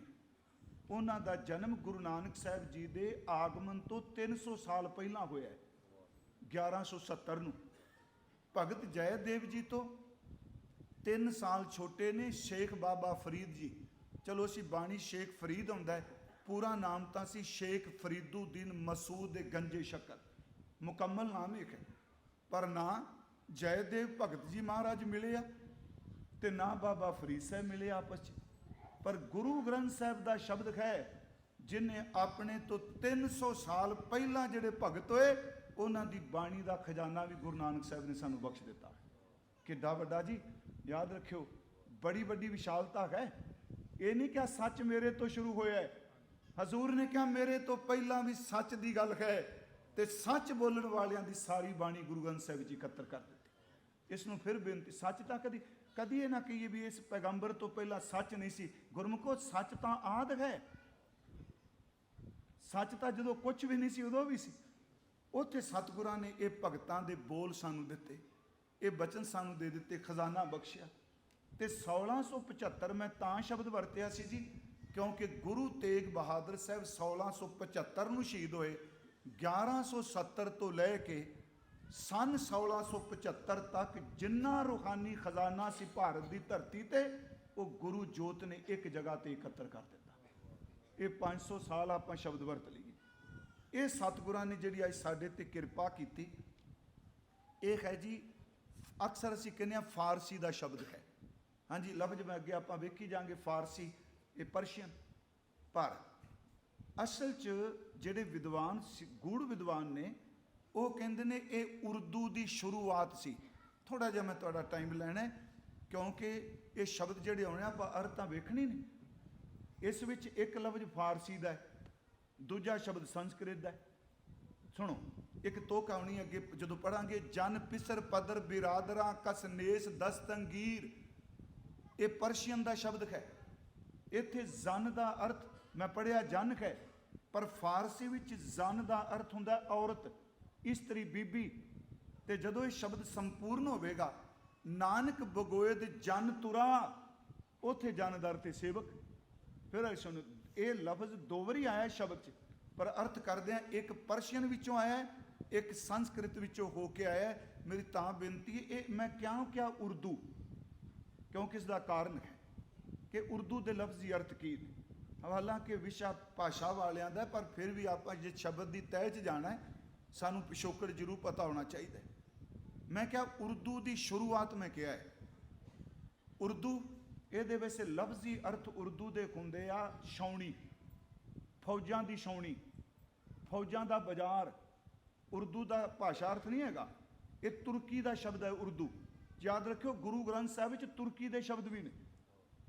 हुण सतगुरां ने कि ये किवें शुरू होया, इनू उर्दू नू छाउणी क्यों कहा, सेना दे फौज दे पड़ाव की थां क्यों कहा, क्योंकि जदों सेना का बाजार लगदा सी, व्यापारी आउंदे सन, पूर्व के व्यापारी हिंदी बोलते सन, संस्कृत, ते जिहड़े अरब तो आउंदे सन वो परशियन ते फारसी ते अरबी बोलते सन। हुण एक दूजे की गल समझण लई उहनूं वो अद्धी हिंदी बोलदा सी, अद्धी फारसी बोलदा सी। इस फारसी ते हिंदवी दे जिहड़े बोल आपस विच इकट्ठे हो गए, उहनूं फिर जिहड़ भाषा का बोली का नाम दिता उहनूं उर्दू कहा गया। फिर बेनती उर्दू ये इस तरह पैदा होया। गुरु नानक साहब वेले उर्दू की शुरुआत हो चुकी सी, क्योंकि अरबी फारसी बोलते सन। इनू एक होर लफ्ज वरतदे नहीं, रेखता। ये इस शब्द बारे रेखता भी कहा जाता। रेखता एक शब्द है अपभ्रंश, एक रेखता। मैं फिर बेनती करांगा जी प्लीज़ जे नाम ही समझ पाए तवज्जो दिओ, मेरा फर्ज है, मैं ये कथा करनी है, ये जरूरी शब्द आ। अपभ्रंश कहते सन जेड़ी संस्कृत गूढ़ पंडित बोलते सन ना, आम लोग नहीं बोल सकते। हुण याद रखियो आप पंजाबी च किन्ने शब्द अपने को नवीं बन लेने। है तो पानी, आप कहने पानी धानी पूछा जे, अगला पूछे धानी केड़ा शब्द है, लोक बोली बन गया ना। असी पुछने चाह चू पुछी जे। मेरी फिर बेनती, असी हर शब्द कपड़ा कुपड़ा, रोटी रूटी, रूटी की शब्द है। असल जो बोली जाती आम बोली लोग बोलते आ, वो जो बहु गिनती च बोली जाए वो कई बार लटरेरी बोली नूं पिछे छड़ जाती है। आम बोली जिहड़ी हुण गुरु ग्रंथ साहिब च एक शब्द आप होर मैं लै लेना, ये सिर्फ 2 बारी आया जी पूरे गुरु ग्रंथ साहिब। ये शब्द है पढ़िया होवे गुनाहगार तां ओमी साधना मारी है। ये दूसरी तो के पढ़िया अते ओमिया विचार अगे विचारी है। ओमी ते ओमिया हुण जिस बंदे नहीं पता, सब ने विद्वाना ने लिखिया जी ओमी दा अर्थ अनपढ़ जाहिल निरअखरा। पर सवाल तो मेरे मन च उठिया भी शब्द आया कित्थों, क्योंकि अज कथा विच बहुत ज़्यादा तत्ते मसले विचारे जाते आ। क्षमा कर दो, विदवता दा तकरीबन यदी संध्या हो चुकी है, यदी शाम पैंदी पई है। मैनूं मैं बड़ी दुख नाल गल कह रहा। हुण शब्द की रूट की है, ये कित्थों शब्द आया, ये तो कथा वाली दसेगा ना। इसका अर्थ हो गया ओमी दा जाहिल अनपढ़। असल च ये अरबी का शब्द है उम का लफ्जी अर्थ है माँ। तो फिर सवाल उठेगा माँ तो अनपढ़ की हो गया। अरब के जिहड़े पिंड ने देहात है ਉਹਦੇ ਵਿੱਚ जिस बच्चे दे जन्म तो बाद बाप की मौत हो जाए, माँ बेचारी सारी जिंदगी पढ़ा ना सके, निरअखरा रह जाए, ਉਹਨੂੰ ओमी तां कहते ने जिहो जिहा माँ के कुख चो जम्मिया इहो जिहा मर गया। इस बंदे ने एक अखर भी दुनिया चो नहीं समझिया। देखो शब्द अरब च वरत्या जाता है, ये गुरु ग्रंथ साहिब सच्चे पातशाह ने 2 बारी वरत्या, ओमी ते ओमिया। मैं आपनूं बेनती करांगा ये शब्द जिमें जिमें आई जाणगे आप देखी जाएंगे। ये फारसी दे ज़्यादा शब्द ने, हिंदवी दे शब्द घट ने। उंज तुसी सारे फारसी बोलते हो, रोज़ सारे बोलते, अनपढ़ ही बोलते, पढ़े ही बोलते। जदों वाहिगुरू जी का खालसा कहते हो ना, ये खालसा परशियन का, हिंदी का तो है ही नहीं। वाहिगुरू जी की फतेह भी परशियन चो है। जदों आप जी कहते हो दीवान सजिया, ये भी फारसी है। जदों आप जी कहते हो सिंह दस्तार सजाता, पंजाबी तो पग है, परशियन विच दस्तार है। जदों आप बाहर आप जी ने लिखा अज का हुक्मनामा हिंदी का थोड़ा है, ये भी तो परशियन है, क्योंकि इन्नी फारसी पंजाबी विच मिल चुकी है कि समझ कोई नहीं पैंदी। और इत्थों तक मैं एक दिन क्या पंजाब भी केड़ा, पंजाबी का भी तो फारसी का है। पंज आब आपां तां पंजाबी च पानी कहने। हुण पंच नद शब्द पुराना हुंदा सी। खैर ये मैं थोड़ी जी भूमिका दी है जी। ये उदों ना ਉਰਦੂ ਦੀ ਸ਼ੁਰੂਆਤ ਹੋ ਚੁੱਕੀ ਸੀ। ਇਹਨੂੰ ਰੇਖਤਾ ਤਾਂ ਕਹਿੰਦੇ ਸਨ ਕਿਉਂਕਿ ਜਿਹੜੀ ਅਰਬੀ ਫਾਰਸੀ ਲਟਰੇਰੀ ਬੰਦੇ ਬੋਲਦੇ ਸਨ ਤੇ ਉਹ ਕਹਿੰਦੇ ਹੁੰਦੇ ਸਨ ਇਹ ਭਾਸ਼ਾ ਥੱਲੇ ਡਿੱਗ ਪਈ। ਉਂਝ ਰੇਖਤਾ ਦਾ ਅਰਥ ਹੁੰਦਾ ਖਿੰਡਿਆ ਹੋਇਆ, ਵਿਗੜਿਆ ਹੋਇਆ। ਇਹਦਾ ਅਰਥ ਹੋ ਗਿਆ ਕਿ ਇਹਨਾਂ ਨੂੰ ਬੋਲਣਾ ਨਹੀਂ ਆਉਂਦਾ, ਸਾਡੀ ਭਾਸ਼ਾ ਨੂੰ ਵਿਗਾੜ ਦਿੱਤਾ ਹੈ, ਇਹ ਉਹ ਰੇਖਤਾ ਕਹਿੰਦੇ ਸਨ। ਤੇ ਜਿਹੜੇ ਸੰਸਕ੍ਰਿਤ ਛੱਡ ਕੇ ਆਮ ਹਿੰਦਵੀ ਸ਼ੁਰੂ ਹੋ ਗਈ, ਉੱਥੇ ਇੱਕ ਨਵਾਂ ਸ਼ਬਦ ਆ ਗਿਆ ਅਪਭ੍ਰੰਸ਼। ਇਹਦਾ ਅਰਥ ਹੈ ਭ੍ਰਸ਼ਟੀ ਹੋਈ ਕਿ ਇਹ ਜਿਹੜੀ ਬੋਲੀ ਬੋਲਦੇ ਪਿਆ ਇਹ ਸ਼ੁੱਧ ਟਕਸਾਲੀ ਬੋਲੀ ਨਹੀਂ, ਇਹ ਭ੍ਰਸ਼ਟ ਹੋ ਚੁੱਕੀ, ਜਿਹਨੂੰ ਰੇਖਤਾ ਕਹਿੰਦੇ ਸਨ। ਸਮਾਂ ਪਾ ਕੇ ਅੱਜ ਇਹ ਉਰਦੂ ਹੋ ਗਈ ਹੈ। ਉਰਦੂ ਜਿਹੜਾ ਹੈ ਉਹਦਾ ਸਕ੍ਰਿਪਟ ਫਾਰਸੀ ਹੈ, ਕਿਉਂਕਿ ਅਲਫ ਬੇ ਪੇ ਤੇ ਟੇ ਥੋੜਾ ਫਰਕ ਹੈ ਉਰਦੂ 'ਚ ਤੇ ਫਾਰਸੀ ਦੇ ਲਫ਼ਜ਼ਾਂ 'ਚ। ਉਂਝ ਗੁਰੂ ਸਾਹਿਬ ਦੀ ਬਾਣੀ ਦੇ ਅਰਥ ਕਰਦੇ ਹਾਂ, ਭਾਈ ਗੁਰਦਾਸ ਸਾਹਿਬ ਨੂੰ ਪੜ੍ਹਦੇ ਹਾਂ, ਪਰਸ਼ੀ ਨਹੀਂ ਆਉਂਦੀ। ਇਕਤ ਨੁਕਤੇ ਹੋਏ ਜਾਏ ਮਹਿਰਮ ਮੁਜਰਮ ਖੈਰ ਖੁਆਰੀ। ਮਹਿਰਮ ਸ਼ਬਦ ਵੀ ਪਰਸ਼ੀਅਨ ਦਾ ਹੈ ਤੇ ਮੁਜਰਮ ਇਹ ਬਾਣੀ 'ਚ ਆਇਆ। ਨੁਕਤਾ ਕਹਿੰਦੇ ਆ ਬਿੰਦੀ ਨੂੰ। ਜਿਹੜੇ ਉਰਦੂ ਜਾਣਦੇ ਆ ਮੇਰੀ ਬੇਨਤੀ ਸਮਝ ਜਾਣਗੇ। ਮੀਮ ਖੇ ਮੀਮ ਰੇ ਜੇ ਪੜ੍ਹਦੇ ਆ ਮਹਿਰਮ, ਮੀਮ ਖੇ ਰੇ ਮੀਮ, ਤੇ ਜਿਹੜੀ ਖੇਵ ਹੈ ਨਾ ਉਹਦੇ 'ਚ ਪੈਨ ਨਾਲ ਇੱਕ ਬਿੰਦੂ ਲਾ ਦਿਓ, ਉਹਦਾ ਮੁਜਰਮ ਬਣ ਜਾਂਦਾ। ਭਾਈ ਸਾਹਿਬ ਨੇ ਸ਼ਬਦ ਵਰਤਿਆ, ਪਰ ਇਹ ਵੀ ਸੰਗਤ ਤਾਂ ਬੇਨਤੀ ਕਰ ਰਹੇ ਹਾਂ, ਖਜ਼ਾਨਾ ਹੈ ਸਾਡਾ। ਇਹ ਸਤਿਗੁਰਾਂ ਨੇ ਸ਼ਬਦ ਕਿਸੇ ਪ੍ਰਥਾਏ ਉਚਾਰਿਆ। ਕੁਝ ਵਿਦਵਾਨ ਕਹਿੰਦੇ ਨੇ ਇਹ ਇੱਕ ਮੁੱਲਾਂ ਦੇ ਪ੍ਰਤਾਇਕ ਹੈ, ਕੁਝ ਕਹਿੰਦੇ ਨੇ ਮੌਲਵੀ ਕੁਤਬਦੀਨ ਦੇ ਪ੍ਰਤਾਇਕ ਹੈ। ਉਂਝ ਜਦੋਂ ਬਾਬਾ ਜੀ ਅਰਬ ਜਾਂਦੇ ਆ, ਸਾਡਾ ਇਤਿਹਾਸ ਕਹਿੰਦਾ ਇਹ ਸ਼ਬਦ ਦੀ ਵਰਤੋਂ ਸਤਿਗੁਰਾਂ ਨੇ ਕਈ ਵਾਰੀ ਕੀਤੀ। ਹੁਣ ਇਹ ਸ਼ਬਦ ਦੀਆਂ ਪਹਿਲੀਆਂ 2 ਤੁਕਾਂ ਤੇ ਅੰਤਲੀਆਂ 2 ਤੁਕਾਂ ਉਹ ਪਰਮਾਤਮਾ ਨੂੰ ਸੰਬੋਧਨ ਨੇ, ਮੁੱਲਾਂ ਨੂੰ ਨਹੀਂ। ਫਿਰ ਸੁਣੋ, ਉੱਤੇ ਪਹਿਲੀਆਂ 2 ਤੁਕਾਂ ਨੇ ਯਕ ਅਰਜ਼ ਗੁਪਤਮ ਪੇਸ਼ ਤੋ ਦਰ ਗੋਸ਼ਕੁਨ ਕਰਤਾਰ ਹਕਾ ਕਬੀਰ ਕਰੀਮ ਤੂੰ ਬੇਐਬ ਪਰਵਦਗਾਰ। ਇਹ ਮੁੱਲਾਂ ਨੂੰ ਸੰਬੋਧਨ ਨਹੀਂ, ਪਰਮਾਤਮਾ ਰੱਬ ਜੀ ਨੂੰ। ਅਖੀਰਲੀਆਂ ਤੁਕਾਂ ਨੇ ਬਦ ਬਖਤ ਹਮ ਚੂ ਬਖੀਲ ਗਾਫਿਲ ਬੇਨਜ਼ਰ ਬੇਬਾਕ ਨਾਨਕ ਬਗੋਇਦ ਜਨ ਤੁਰਾ ਤੇਰੇ ਚਾਕਰਾਂ। ਮੁੱਲਾਂ ਨੂੰ ਨਹੀਂ ਕਿਹਾ ਜਾ ਸਕਦਾ ਤੇਰੇ ਚਾਕਰਾ, ਤੇਰੇ ਚਾਕਰਾਂ ਪਾ ਖਾਕ। ਉਂਝ ਗੁਰਬਾਣੀ 'ਚ ਬਹੁਤ ਸ਼ਬਦ ਪ੍ਰਥਾਏ ਨੇ। ਪ੍ਰਥਾਏ ਸ਼ਬਦ ਫਿਰ ਬੇਨਤੀ ਸੁਣਿਓ, ਪ੍ਰਥਾਏ ਦਾ ਅਰਥ ਹੁੰਦਾ ਕਿਸੇ ਘਟਨਾ ਨੂੰ ਸਾਹਮਣੇ ਰੱਖ ਕੇ ਉਹ ਸ਼ਬਦ ਉਚਾਰਨ ਕੀਤਾ। ਹੁਣ ਜੈਸੀ ਮੈਂ ਆਵੇ ਖਸਮ ਕੀ ਬਾਣੀ ਤੈਸੜਾ ਕਰੀ ਗਿਆਨ ਵੇ ਲਾਲੋ, ਪ੍ਰਥਾਏ ਵੇ ਨਾ। ਸੁਲਹੀ ਤੇ ਨਾਰਾਇਣ ਰਾਖ ਪ੍ਰਥਾਇਕ ਹੈ। ਸੁਲਤਾਨ ਪੁੱਛੇ ਸੁਣ ਬੇਨਾਮਾ ਦੇਖੂੰ ਰਾਮ ਤੁਮਾਰੇ ਕਾਮਾ ਪ੍ਰਥਾਇਕ ਹੈ। ਮੁਸ ਮੁਸ ਰੋਵੇ ਕਬੀਰ ਕੀ ਮਾਈ, ਇਹ ਪ੍ਰਥਾਇਕ ਹੈ। ਕਾਹੇ ਪੂਤ ਝਗਰਤ ਹੋ ਸੰਗ ਬਾਪ ਜਿਨਕੇ ਜਣੇ ਬਡੀਰੇ ਤੁਮ ਹੋ 300 ਝਗਰਤ ਪਾਪ, ਇਹ ਪ੍ਰਥਾਇਕ ਹੈ। ਮੇਰੀ ਫਿਰ ਬੇਨਤੀ ਹੈ, ਪ੍ਰਥਾਏ ਸ਼ਬਦ ਭਾਵੇਂ ਹਿਸਟਰੀ ਵਿੱਚ ਉਹ ਘਟਨਾ ਵਾਪਰੀ ਨੂੰ ਸਦੀਆਂ ਹੋ ਚੁੱਕੀਆਂ ਨੇ, ਪਰ ਕਮਾਲ ਹੈ ਕਿ ਗੁਰੂ ਗ੍ਰੰਥ ਸਾਹਿਬ ਵਿੱਚ ਉਸ ਇਤਿਹਾਸਕ ਤੱਥ ਨੂੰ ਬਿਆਨ ਕਰਦਾ ਸ਼ਬਦ ਜੁਗੋ ਜੁਗ ਅਟਲ ਰਹਿੰਦਾ। ਉਹਦੀ ਰੂਹਾਨੀਅਤ ਸਮੇਂ ਨਾਲ ਕਦੀ ਖਤਮ ਨਹੀਂ ਹੋਣੀ। ਉਹ ਸ਼ਬਦ ਅੱਜ ਵੀ ਆਪਣੇ ਅਰਥ ਮੁਕੰਮਲ ਰੱਖਦਾ ਹੈ। ਇਹ ਸਤਿਗੁਰਾਂ ਨੇ ਭਾਵੇਂ ਮੌਲਵੀ ਨੂੰ ਕਿਹਾ, ਮੁੱਲਾਂ ਨੂੰ ਕਿਹਾ, ਪ੍ਰਥਾਏ ਸ਼ਬਦ ਸਾਰਿਆਂ ਲਈ ਉਪਦੇਸ਼ ਹੁੰਦਾ ਹੈ। ਪ੍ਰਥਾਏ ਸਾਖੀ ਮਹਾਂਪੁਰਖ ਬੋਲਦੇ ਸਾਂਝੀ ਸਗਲ ਜਹਾਨ ਹੈ, ਸਭ ਲਿਖ ਹੈ। ਇਹ ਸ਼ਬਦ ਦੀ ਸ਼ੁਰੂਆਤ ਹੈ ਜੀ। ਆਪਾਂ ਇੱਕ ਇੱਕ ਅੱਖਰ ਦੇ ਅਰਥ ਵੇਖਣੇ ਹੈ। ਤਿਲੰਗ ਰਾਗ, ਤਿਲੰਗ ਮਹੱਲਾ ਪਹਿਲਾ। ਤੁਸੀਂ ਸੰਥਿਆ ਕਰਨ ਵਾਲੇ ਸੱਜਣ ਬੈਠੇ ਹੋ। ਤਿਲੰਗ ਰਾਗ ਹੈ, ਆਪ ਸਭ ਨੂੰ ਪਤਾ ਹੈ ਗੁਰੂ ਗ੍ਰੰਥ ਸਾਹਿਬ ਵਿੱਚ 31 ਰਾਗ ਨੇ। ਇਹਨਾਂ 31 ਰਾਗਾਂ 'ਚ 22 ਵਾਰਾਂ ਵੀ ਨੇ। ਉਂਝ ਜੇ ਉਪ ਰਾਗ ਵੇਖੋ ਤੇ ਬਹੁਤ ਨੇ। ਇਹ ਰਾਗ ਤਿਲੰਗ ਵਿੱਚ ਸਤਿਗੁਰਾਂ ਨੇ ਸ਼ਬਦ ਉਚਾਰਨ ਕੀਤਾ ਹੈ, ਕਿਉਂਕਿ ਗੁਰਮਤ ਵਿੱਚ ਕੀਰਤਨ ਨੂੰ ਬਹੁਤ ਵੱਡੀ ਥਾਂ ਦਿੱਤੀ ਗਈ। ਮੈਂ ਇੱਕ ਵਾਰ ਬੇਨਤੀ ਕੀਤੀ ਸੀ, ਇੱਕ ਰਬਾਬ ਚੈਪਟਰ ਹੈ ਡਾਕਟਰ ਬਲਬੀਰ ਸਿੰਘ ਜੀ ਦਾ, ਭਾਈ ਵੀਰ ਸਿੰਘ ਜੀ ਦੇ ਭਰਾਤਾ ਦਾ। ਅਸੀਂ ਕਥਾ ਕਰਨੀ ਹੈ ਨਾ ਜੀ, ਮੈਂ ਕੱਲ ਵੀ ਕਿਹਾ ਸਾਨੂੰ ਬਹੁਤ ਪੜ੍ਹਨਾ ਪੈਂਦਾ, ਜਾਂ ਤੁਹਾਨੂੰ ਹੁੰਦਾ ਵੀ ਸੰਗਤ ਕਿੰਨੀ ਕੁ ਆਸ ਰੱਖਦੀ। ਪਰ ਜਿਸ ਬੰਦੇ ਨੂੰ ਕੀਰਤਨ ਕਰਨਾ ਆ ਗਿਆ ਨਾ, ਉਹ ਰੱਬ ਦਾ ਸ਼ੁਕਰਾਨਾ ਕਰੇ। ਉਹਨੂੰ ਕੁਛ ਵੀ ਪੱਲਿਓ ਨਹੀਂ ਪਾਣਾ ਪੈਣਾ। ਇੱਕ ਸਾਜ਼ ਲੈ ਲੈ, ਦੂਜਾ ਆਪਣੀ ਰਸਨਾ ਤੇ ਗੁਰੂ ਦਾ ਸ਼ਬਦ ਟਿਕਾ ਲੈ, ਉਹਦਾ ਪਾਰ ਉਤਾਰਾ ਹੋ ਜਾਂਦਾ। ਕਿਉਂਕਿ ਕੀਰਤਨ ਤੋਂ ਵੱਡੀ ਕੋਈ ਦਾਤ ਨਹੀਂ। ਅਸੀਂ ਬੱਚਿਆਂ ਨੂੰ ਕੀਰਤਨ ਸਿਖਾਉਂਦੇ ਹਾਂ ਨਾ, ਭਾਵੇਂ ਕਈ ਵਾਰੀ ਬੱਚੇ ਸਟੇਜ ਤੇ ਪਰਫਾਰਮੈਂਸ ਨਹੀਂ ਕਰਦੇ, ਪਰ ਜਿਸ ਬੱਚੇ ਨੂੰ ਕੀਰਤਨ ਸਿਖਾ ਦਿੱਤਾ, ਯਾਦ ਰੱਖਿਓ ਉਹ ਕੀਰਤਨ ਅੰਤਲੇ ਸਵਾਸ ਤੱਕ ਉਹਦਾ ਸਾਥੀ ਹੈ। महाराज जी ने कहा हर कीर्त साध संगत है, सिर करमन कह ਕਰਮਾ।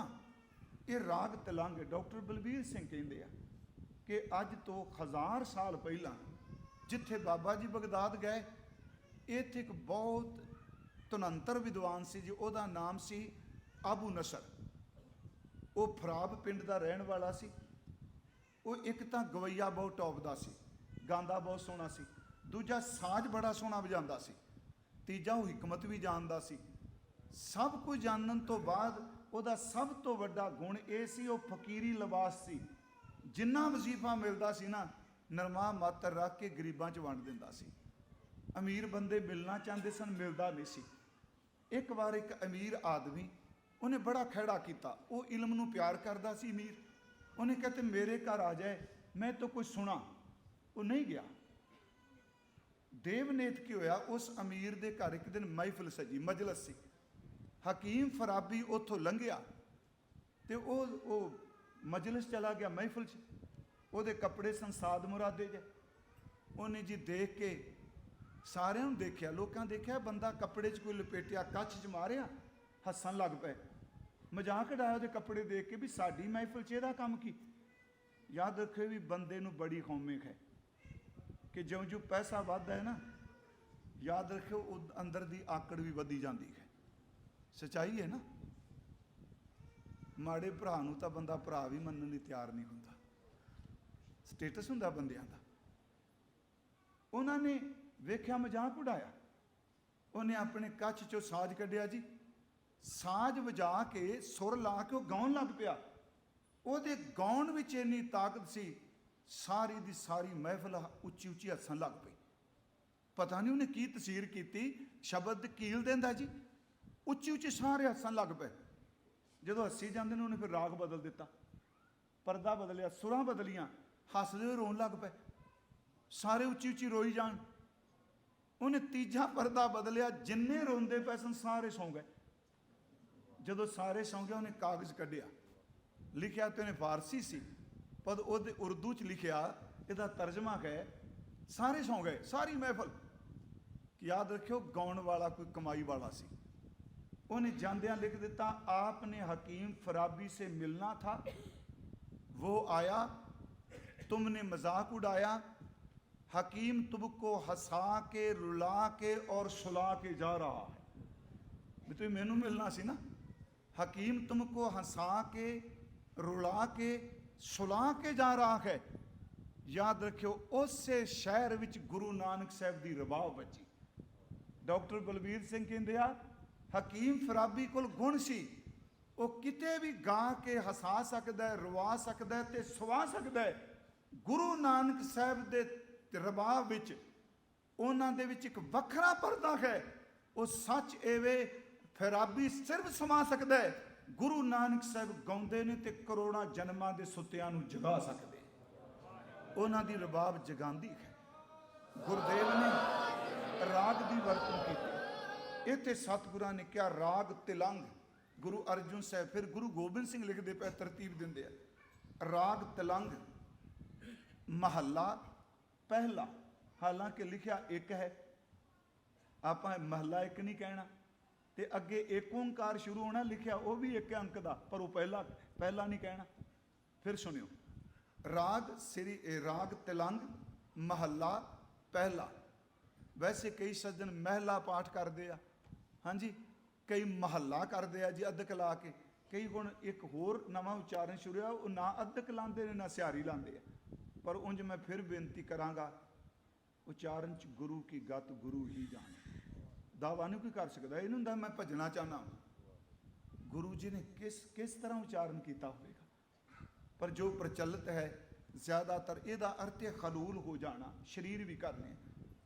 अगे है घर पहला, इनू भी आप घर एक नहीं बोलते, क्योंकि गुरु ग्रंथ साहिब विच 17 तक घर आउंदे आ। घर पहला, दूजा, तीजा, चौथा, पंजवां। उंज घर लफ्ज का अर्थ गुरु ग्रंथ साहिब च एक नहीं हैगा, ये अर्थ वखरे वखरे। मैं शब्द वरत्या घर, घर पहला, ये 17 तक आउंदे आ रागां नाल। घर बहुत अर्थ रखता है जी। हुण एक ते घर का अर्थ हो गया, ये ताल करदे आ जी सज्जन, ਤਾਲ ਸੁਰ ਨਾਲ ਸੰਬੰਧਿਤ। ਉਹ ਤਾਂ ਕਿਉਂਕਿ ਗੁਰੂ ਗ੍ਰੰਥ ਸਾਹਿਬ ਵਿੱਚ ਕਈ 2-3 ਥਾਵਾਂ ਤੇ ਇਹ ਲਿਖਿਆ ਵੀ ਹੈ, ਜਿਵੇਂ ਏਕ ਸਵਾਨ ਕੈ ਘਰ ਗਾਵਣਾ। ਜਦੋਂ ਤੁਸੀਂ ਇੱਕ ਪਾਠ ਹੁੰਦਾ ਹੈ ਯਾਨੀੜਾ ਕੈ ਘਰ ਗਾਵਣਾ, ਇੱਕ ਸ਼ਬਦ ਆਉਂਦਾ ਪਹਿਰਿਆਂ ਕੈ ਘਰ ਗਾਵਣਾ।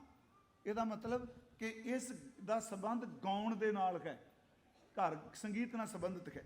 ਉਂਝ ਘਰ ਦੇ ਬਹੁਤ ਅਰਥ ਨੇ। ਘਰ ਦਾ ਅਰਥ ਗ੍ਰੰਥ ਵੀ ਹੈ, 6 ਘਰ 6 ਗੁਰ 6 ਉਪਦੇਸ਼।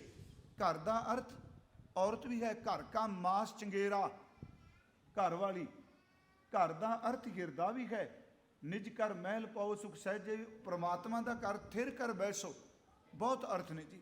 ਇਹਦਾ ਮਤਲਬ ਸਤਿਗੁਰੂ ਇਸ਼ਾਰਾ ਕਰ ਗਿਆ ਵੀ ਰਾਗ ਤਿਲੰਗ ਹੈ, ਘਰ ਪਹਿਲੇ ਵਿੱਚ ਹੈ। ਇਸ ਤੋਂ ਅੱਗੇ ਸ਼ੁਰੂ ਹੋ ਗਿਆ ਜੀ ਮੰਗਲ। ਪਾਠ ਆਪਾਂ ਸਾਰਿਆਂ ਕੀਤਾ, ਇੱਕ ਓੰਕਾਰ। 3 ਹਿੱਸਿਆਂ 'ਚ ਆਪਾਂ ਪੜ੍ਹਦੇ ਹਨ, ਇੱਕ ਓੰਕਾਰ।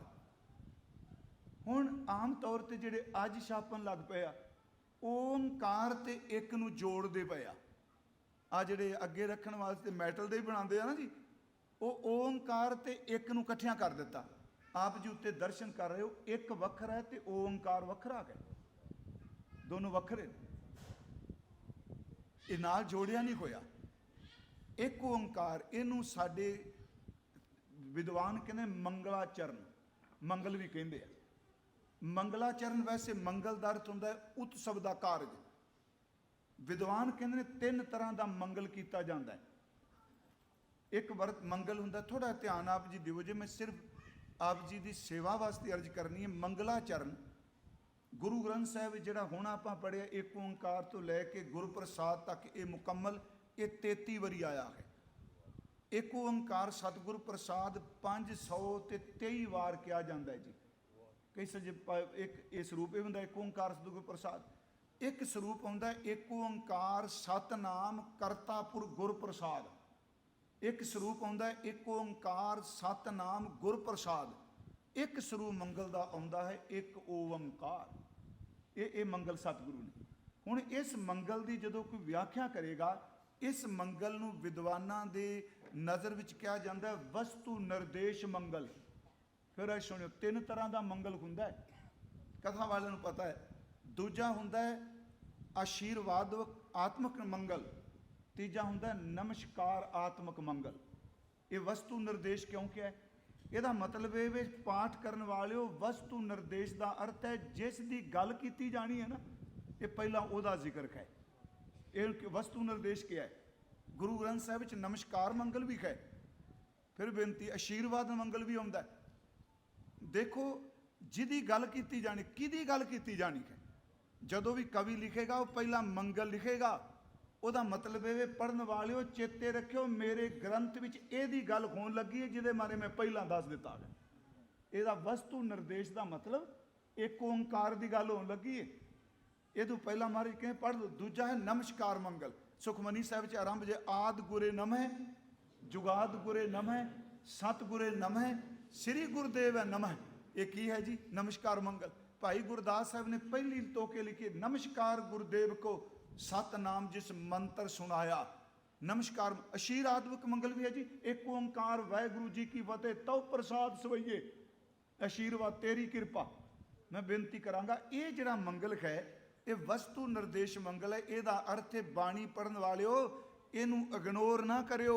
ਇਸ ਰਾਗ ਵੀ ਜਿਹੜੀ ਗੱਲ ਹੋਣ ਲੱਗੀ ਹੈ ਇਹ ਉਸ ਇੱਕ ਓੰਕਾਰ ਦੀ ਹੋਣ ਲੱਗੀ ਜਿਹਦੇ ਬਾਰੇ ਪਹਿਲਾਂ ਉੱਤੇ ਗੁਣ ਦੇ ਦਿੱਤੇ।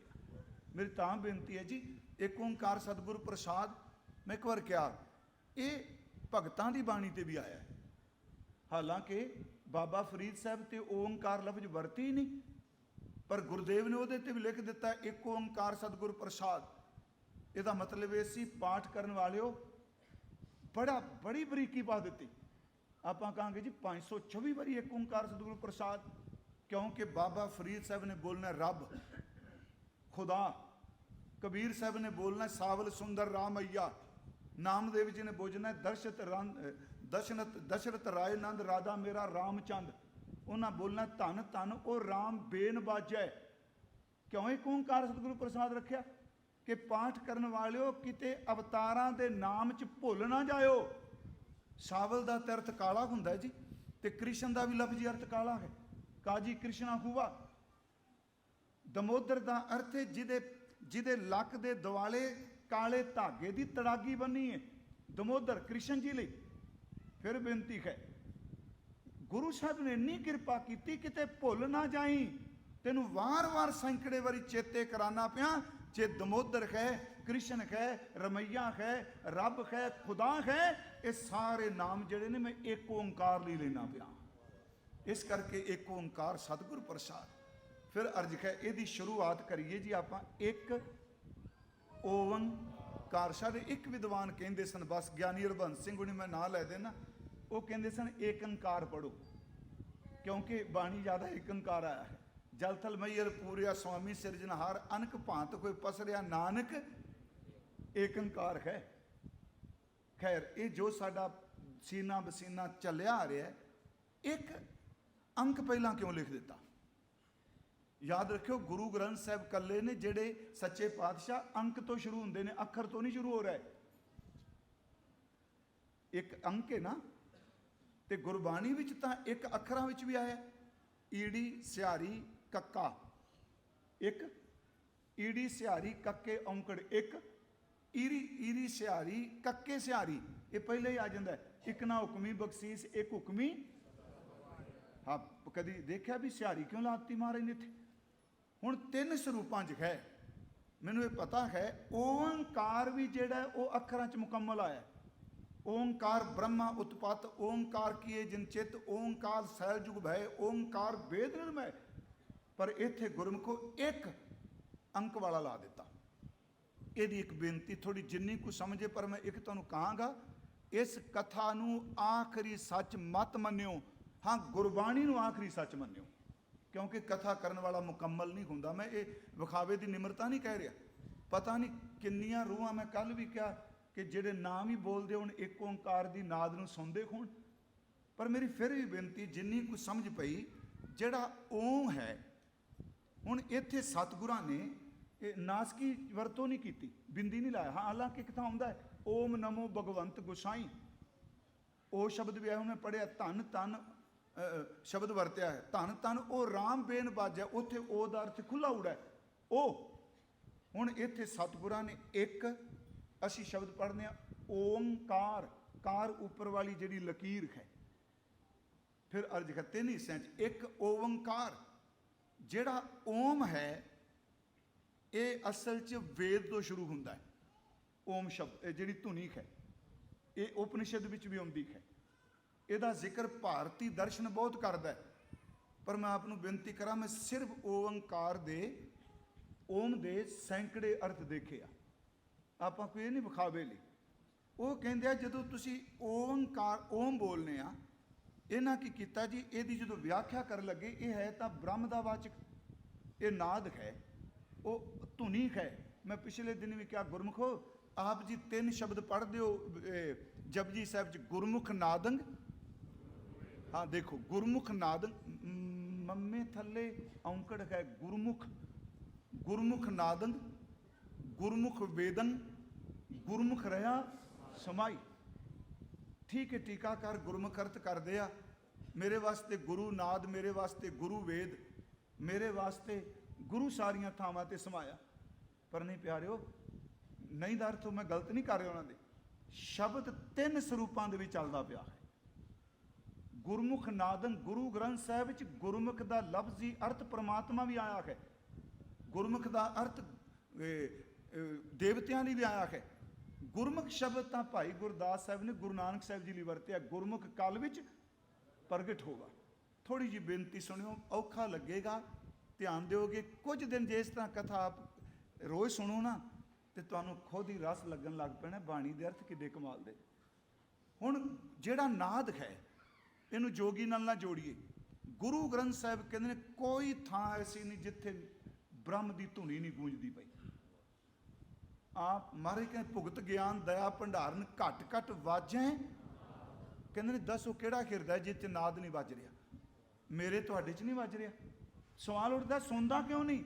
ਕਿਉਂਕਿ ਅੰਦਰ ਸਾਊਂਡ ਪੋਲੂਸ਼ਨ ਇੰਨਾ ਹੋਇਆ ਪਿਆ, ਉਹਨੇ ਸੁਣਨਾ ਕਿਤੇ? ਸਾਰਿਆਂ ਦੀ ਸਾਰਾ ਮੈਟਰ ਤਾਂ ਵਿੱਚ ਪਾਇਆ। 83% ਬੰਦੇ ਦੀਆਂ ਅੱਖਾਂ ਅੰਦਰ ਨੂੰ ਗੰਦਿਆਂ ਕਰੀ ਬੈਠੀਆਂ ਨੇ। ਅੱਜ ਮੈਂ ਆਮ ਲੋਕਾਂ ਦੀ ਗੱਲ ਕਰ ਰਿਹਾ। ਅੰਦਰ ਤਾਂ ਪਾਠ ਕਰਦਿਆਂ ਜ਼ਬਾਨ, ਮੈਂ ਕੱਲ ਵੀ ਕਿਹਾ, ਜਪਜੀ ਸਾਹਿਬ ਪੜ੍ਹ ਰਹੀ ਹੈ ਤੇ ਕੰਨ ਵੀ ਤਾਂ ਆਪਣੇ ਵਿਰੋਧੀਆਂ ਦੀਆਂ ਆਵਾਜ਼ਾਂ ਗੂੰਜਦੀਆਂ ਪਈਆਂ। ਬਾਹਰ ਦੇ ਪੋਲੂਸ਼ਨ ਦਾ ਸਭ ਨੂੰ ਫਿਕਰ ਹੈ, ਪਰ ਫੁਰਨਿਆਂ ਦੇ ਪੋਲੂਸ਼ਨ ਨੇ ਤਾਂ ਬਸ ਕਰਾ ਦਿੱਤੀ।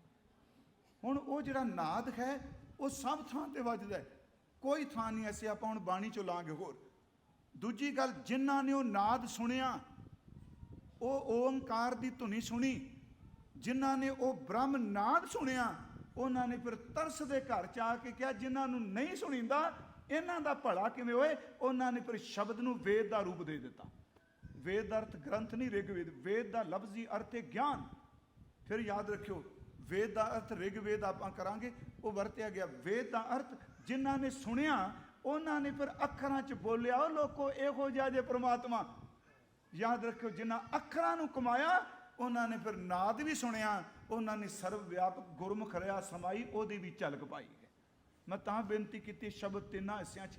ਹੁਣ ਇੱਥੇ ਇੱਕ ਆ ਗਿਆ, ਕਿਉਂਕਿ ਹੋਇਆ ਕਿ ਇੱਕ ਤਾਂ ਕਹਿਣ ਲੱਗੇ ਓੰਕਾਰ, ਇਸ ਨਾਦ ਦੇ ਨਾ ਇਹ ਤਿੰਨ ਹਿੱਸੇ ਕਰ ਦਿੱਤੇ।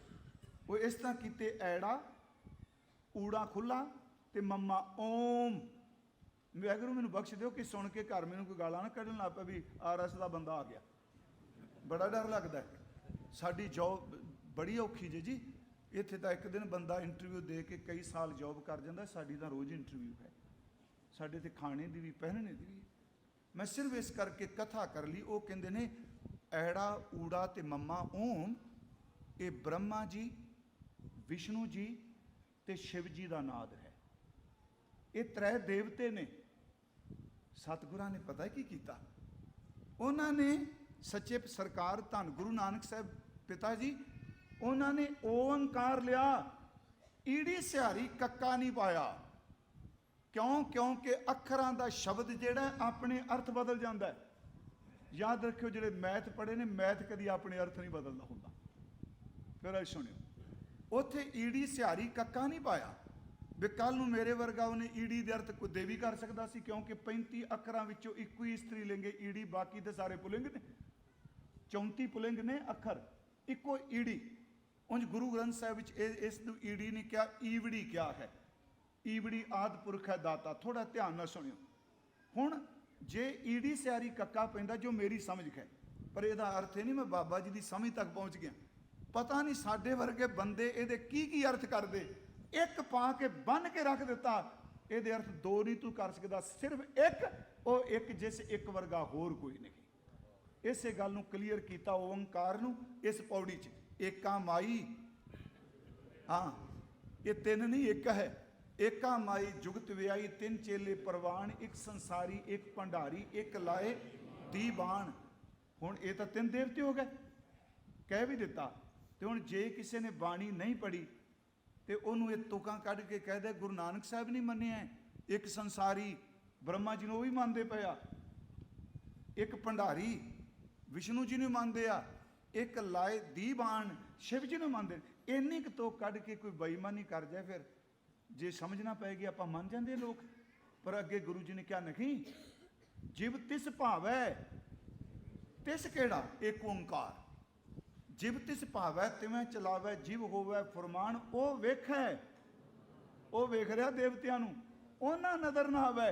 ਇਹ ਤਾਂ ਉਹਨੂੰ ਵੇਖ ਨਹੀਂ ਸਕਦੇ, ਕਿਉਂਕਿ ਬ੍ਰਹਮਾ ਵਿਸ਼ਨ ਮਹਾਦੇਵ ਤ੍ਰੈ ਗੁਣ ਰੋਗੀ, ਵਿੱਚ ਹਉਮੈ ਕਾਰ ਕਮਾਈ। ਉਹ ਵੇਖੈ, ਉਹਨਾਂ ਨਜ਼ਰ ਨਾ ਆਵੇ। ਬਹੁਤਾ ਇਹੋ ਵਿਡਾਣ, ਕਿਹੜਾ ਮਹਾਰਾਜ, ਕਿਹੜਾ ਤਿਸ। ਮਹਾਰਾਜ ਕਹਿਣ ਲੱਗੇ ਮੈਂ ਉਸ ਨੂੰ ਕਹਿ ਰਿਹਾ, ਆਦੇਸ਼ ਤਿਸ ਹੈ ਆਦੇਸ਼, ਆਦ ਅਨੀਲ ਪਵਿੱਤਰ। ਅਨੀਲ ਪਵਿੱਤਰ, ਆਦ ਅਨੀਲ ਅਨਾਦ, ਜਿਹਦਾ ਅੰਤ ਕੋਈ ਨਹੀਂ, ਜਿਹਦੀ ਹੱਤਿਆ ਕੋਈ ਨਹੀਂ ਹੋ ਸਕਦੀ। ਆਦ ਅਨੀਲ ਅਨਾਦ ਅਨਾਹਤ, ਜੁਗ ਜੁਗ ਏਕੋ ਵੇਸ਼, ਜੁਗ ਜੁਗ ਏਕੋ ਵੇਸ਼, ਏਕ ਓੰਕਾਰ ਹੈ। ਮੈਂ ਫਿਰ ਬੇਨਤੀ ਕੀਤੀ ਜੀ, ਇੱਥੇ ਓੰਕਾਰ ਤੋਂ ਪਹਿਲਾਂ ਇੱਕ ਦਾ ਮਤਲਬ ਕੋਈ ਸੱਜਣ ਨੂੰ ਸੰਖਿਆ ਵਾਚਕ ਕਹਿੰਦੇ ਨੇ। ਮੈਂ ਲਓ ਸੰਖਿਆ ਵਰਤਿਆ, ਪਰ ਸੰਖਿਆ ਤਾਂ ਵੱਧ ਜਾਂਦੀ, ਇੱਕ ਤੋਂ ਬਾਅਦ ਦੋ ਆ ਜਾਂਦਾ। ਇਹਨੂੰ ਜੇ ਇਉਂ ਕਹਿ ਲਈਏ ਸੰਖਿਆ ਵਾਚਕੇ ਦਾ ਮਤਲਬ ਹੋ ਗਿਆ ਸਿਰਫ ਇੱਕ, ਜਿਸ ਇੱਕ ਵਰਗਾ ਹੋਰ ਕੋਈ ਨਹੀਂ। ਸਾਰੀ ਗੁਰਬਾਣੀ ਉਂਝ ਵੈਸੇ ਬਾਕੀ ਧਰਮਾਂ ਨੇ ਵੀ ਕਿਹਾ, याद रखियो कुरान च जिहड़ा कलमा पढ़िया जाता, मैं पूरा तो नहीं पढ़ांगा, ला इलाह इल्लल्लाह, ला इलाह नहीं, अल्लाह तो बिना कोई, सिर्फ अल्लाह है। वेदांत कहता है एक ब्रह्म सत है, दुतिया नास्त है, दूजा नहीं। पर जदों फिर व्याख्या शुरू होंदी विच आपो अपने ढंग नाल देवी देवते होर, इत्थे इहदा मतलब ये वे ओम शब्द मैं वरतांगा ब्रह्मवाचक लई, जिहड़ा कार है, हालांकि विद्वान कहते संस्कृत का पिछेतर है, इहदा मतलब है एक रस जिहड़ा निरंतर है। ये नहीं भी एक ओंकार जो बाबा जी ने उच्चारण किया उदों ही वो एक रस, ये फिर सुनियो, वो एक है ब्रह्म परमात्मा, सीधे पंजाबी च अर्थ करिए वाहिगुरु एक है, उस एक वर्गा होर एक कोई नहीं, क्योंकि वह शरीक पैदा ही नहीं हो सकता जी। अरूप हैं अनूप हैं, कोई तेरे बराबर उपमा दे के नहीं कह सकते तेरे तुल। फिर याद रखियो अभेद होना होर चीज़ है, शरीक हो जाना होर चीज़ है। ये मन च सवाल उठता है, कबीर साहब एक वचन करते आ, संतन संग कबीरा बिगड़ियो, सो कबीर रामै होए निबरियो। गुरु तेग बहादुर सच्ची सरकार वचन करते आ, मेरे दाता जी, नानक लीन भयो गोबिंद स्यों, ज्यों पानी संग पानी। कबीर साहब का वचन है, अब तो जाए चढ़े सिंहासन, मिले है सारंग पानी, राम कबीरा एक भय को ना सकै पछानी। एदा मतलब ये नहीं को शरीक बन गया, वो कहते तेरे च अभेद हो गए, पर तेरे वर्गा होर दूजा कोई नहीं। प्यारिओ याद रखियो एक नहीं भुलना, जिथे दो आ गए कलेश उत्थे पैंदा है। सूफी तुरिया जा रहा सी, ਉਹਦਾ मन नहीं सी जे सैट है, साधना कर रहा, तो बीबी वैसे कहानी है, ओखली च झोना धान जीरी मुंजी। गुरु ग्रंथ साहिब झोने लिए एक शब्द है साली, को साल जेवाहे साली, ਇਹਦਾ अर्थ है मुंजी, रबाबियां ने वरते। वो ओखली च धान छड़े पई, फकीर लंघिया, मैं जानबूझ के कहानी लईए भी, जिन्होंने नहीं भी समझ पई वो भी, वो उन्हें पाइया सन चूड़ियाँ, वो छनकार तंग करे, वो वेखी जाता, उन्हें की कीता भी 4-5 चूड़ियाँ ला दित्तियां, वो फिर आवाज़ फिर आई जाए पर घट गई, उन्हें दूजी बारी फिर किया 2 होर ला दित्तियां, अखीर ते 2 रह गई, उन्हों की आवाज़ आए, उन्हें एक रहन दी, एक ला दी, आराम नाल सोटा मार दी भी। फकीर वेख के कहता बीबी अज बहुत कुछ सिखा दिता ही। ये बाहर दी वंगां दे रौले भी तां सन जे 10-12 सन, ये 2 भी छनकदियां पईयां सन, जिथे एक आ जाए उत्थे रौला मुक जाता, मन भी उत्थे टिकदा, जिथे एक आ जाए दूजा रौला ही पांदा। सिर्फ समझाउण दा एक तरीका सी। एक गुरु ग्रंथ साहिब दी याद रखियो सारी बाणी एक दी। फिर एक सवाल उठदा है, एक तो अनेका हुंदा है, अनेक हो के फिर एक है। आप जाप साहब पढ़ते हो, मैं थोड़ा जिक्र करना है। अमान हैं, निधान हैं, अनेक हैं, फिर एक है। हुण उठांगे जी एक ओंकार भाई जी तुसी कह दिता, तो तुसी बाकी ये भी कहते हो, पत्तियां च भी हो, बंदियां च भी हो। प्यारिओ याद रखियो, सोना डली है, उन्होंने ढाल के उहदियां मुरकियां बना लो, जंजीर बना लो, खार बना लो, जिन्ने मर्जी नाम दे दिओ, रहना फिर सोने का सोना ही है। एक अनेकां विच है। इनू सतगुरां ने कहा एक ओंकार, सिद्धे अर्थ करा वाहिगुरु जी एक ने, उस वर्गा होर कोई नहीं। वो एक रस ने जी, सर्व व्यापक। अगे है जी सत नाम, ये 2 तरह में पाठ किया जाता। एक तो सत वखरा करके ते नाम वखरा करके, जो प्रचलित है साडा सत नाम। गुरबाणी च सत भी वखरा हुंदा, नाम भी हुंदा है। सत नाम, सत वो सदीवी है, उन्हें सदा रहना है। हुण अगली गल ये अर्थ जे नाम भी करिए, नाम की है? सारे नाम जो अपने आपां भी जपांगे, नाम की है? असी कहांगे वाहिगुरु जी, हिंदू कहेगा राम। गुरमुखो असल च नाम एक पुल है जिहड़ा संसार तो चौके करतार नाल जोड़दा है। नाम अदृष्ट कनैक्शन है जिहड़ा अखरी रूप विच बोलिया जाता है, तो अखर समाप्त करके जिन्हों गाया जाता उहदे विच भेद कर दिंदा है। नाम तो बिना तो सृष्टि नहीं बनी जी। आप ही ने आप साजियो, आप ही ने रचियो ना। हुण देखियो ये 2 शब्द आ गए, आप ही ने ਆਪ, ਇਹ ਦੋ ਵਾਰੀ ਕਿਉਂ ਆ ਗਿਆ? ਸਿੱਧੀ ਕਿ ਮਾਰੇ ਆਪ ਵੀ ਕਰ ਸਕਦੇ ਸਨ। ਆਪੀ ਨੇ ਦਾ ਅਰਥ ਹੈ ਜਦੋਂ ਨਿਰਗੁਣ ਹੈ, ਜਦੋਂ ਸੁਨ ਸਮਾਧ ਲਗਾਏਦਾ ਹੈ। ਆਪ ਸਾਜਿਓ ਦਾ ਅਰਥ, ਇਹਦਾ ਅਰਥ ਨਹੀਂ ਕਿ ਪਹਿਲਾਂ ਹੈ ਨਹੀਂ ਸੀ। ਸਾਜਿਓ ਦਾ ਅਰਥ ਹੈ ਜਦੋਂ ਨਿਰਗੁਣ ਤੋਂ ਸਰਗੁਣ ਹੋਇਆ। ਆਪੀ ਨੇ ਆਪ ਸਾਜਿਓ, ਉਹ ਸਾਜੇ ਹੋਏ ਨੇ, ਆਪੀ ਨੇ ਰਚਿਓ ਨਾਉ। ਇਸ ਨਾਂ ਤੋਂ ਤੀਜਾ ਸ਼ਬਦ ਜਿਹੜਾ ਵਰਤਿਆ, ਦੁਈ ਕੁਦਰਤ ਸਾਜੀ ਹੈ, ਇਹ ਸੰਸਾਰ ਬਣਾ ਦਿੱਤਾ। ਗੁਰਮੁਖੋ ਅਖਰੀ ਨਾਮ ਅੱਜ ਮੈਂ ਅਰਜ਼ ਕਰਾਂਗਾ ਤਾਂ ਜਪਣੇ ਆ ਜਿਸ ਨਾਮ ਨਾਲ ਨੂੰ ਪੁਕਾਰਨੇ ਪਿਆ ਉਹਦੇ ਨਾਲ ਸੰਬੰਧ ਬਣ ਜਾਏ। ਪਿਆਰਿਓ ਜਦੋਂ ਸੰਬੰਧ ਬਣ ਜਾਏ ਫਿਰ ਨਾਮ ਕਿੱਥੇ ਰਹਿੰਦਾ ਹੈ? ਅੱਗੇ ਆਪਾਂ ਦੇਖਦੇ ਹਾਂ ਸਤਨਾਮ, ਉਹਦਾ ਨਾਮ ਸੱਚ ਹੈ। ਮੇਰਾ ਤੁਹਾਡਾ ਨਾਮ ਖਿਮਾ ਕਰ ਦਿਓ ਕੋਈ ਸੱਚ ਨਹੀਂ। ਹਾਂ, ਜਿਹੜੇ ਸੱਤ ਨਾਲ ਜੁੜ ਗਿਆ ਉਹਨਾਂ ਦਾ ਨਾਮ ਸੱਤ ਹੈ। ਗੁਰੂ ਸਾਹਿਬ ਦੇ ਕਿੱਡੀ ਬਖਸ਼ਿਸ਼ ਕੀਤੀ। ਮਹਾਰਾਜ ਗੁਰੂ ਤੇਗ ਬਹਾਦਰ ਸਾਹਿਬ ਸਮੱਤ ਦੇਈ ਗਏ ਕਿ ਜੋ ਉਪਜੋ ਸੋ ਬਿਨਸ ਹੈ ਪਰੋ ਆਜ ਕੈ ਕਾਲ। ਜਿਹੜਾ ਜੰਮਿਆ ਮਰੇਗਾ। ਨਾਨਕ ਹਰ ਗੁਣ ਗਾਏ ਲੈ ਛਾੜ ਸਗਲ ਜੰਜਾਲ। ਫਿਰ ਕਿਆ ਰਾਮ ਗਇਓ ਰਾਮਨ ਗਇਓ ਜਾਕੋ ਬਹੁ ਪਰਿਵਾਰ, ਕਹੋ ਨਾਨਕ ਤਿਰ ਕਛ ਨਹੀਂ ਕੋਈ ਥਿਰ ਨਹੀਂ। ਸੁਪਨੇ ਜਿਉ ਸੰਸਾਰ चिंता ता की कीजिए जो अनहोनी होए, ये मार्ग संसार को नानक थिर नहीं। कह देता ना अखीर ते की क्या कहते नहीं, सारे नहीं जाना। नाम रहो, हाँ नाम पहला, साधु शब्द बाद है। नाम रहो, साधु रहो, नाम रहेगा। नाम ने कदी नहीं खत्म होना। सारी दुनिया कह दे असे नाम नहीं जपना, उन्हें किहड़ी वोट की लोड़ है। नाम ही जपो, उन्हें फिर भी रहना है। नाम रहो, साधु रहो, रहो गुर गोबिंद। पर बाबा जी किमें जुड़ांगे? सतगुरु गुरु तेग बहादुर बचन कर दे, कहो नानक ये जगत में किन जपियो गुरमंत। जिन्हां ने जपिया इत्थे सतनाम दे होर अर्थ करा। उंज सच्ची तुहानूं दसां, मैं भी हाँ कोई भी, पूरा जोर लगा लोगों नूं मेरे नां दा पता लग जाए। यही है ना जी। मैनूं याद है, मैं तुहानूं सच्ची गल कहण लगा। ये मेरा ख्याल है 93 की गल है। मैं दूगनवार कथा करता सी लुधियाने। उत्थे एक सज्जन जी पूरा हो गया, कहता भाई साहब जी मैं अकाल तक किहड़ी गलती करा, मैं अकाल तक ते पेश मैनूं सदन। मैं कहा भी मैं कथा करके हटिया, वो तो नवीं नवीं फट्टियां सारिਆਂ ਨੂੰ ਪੈਂਦੀਆਂ ਹਨ ना। मैं कहा भी दसो तुसी क्यों गलती करनी? कहता मैं इन्ना समा हो गया लीडर बनना, जानती कोई नहीं, अखबार वाला नहीं लाता। कहता गलती करा 5-7 दिन के अखबार च ना तो आऊगा ना। सच्ची बंदा अपना नाम बदनामी नाम ही है ना। पर याद रखियो, मैं अक्सर कहना जदों बंदे की अर्थी चुकते हैं ना, एक ही गल कहते राम नाम सत है, हरि का नाम गत है। वो बच्चे वो कहते अर्थी चुकन वाले, बजुर्ग के बच्चे कह रहे राम का नाम ही सत है।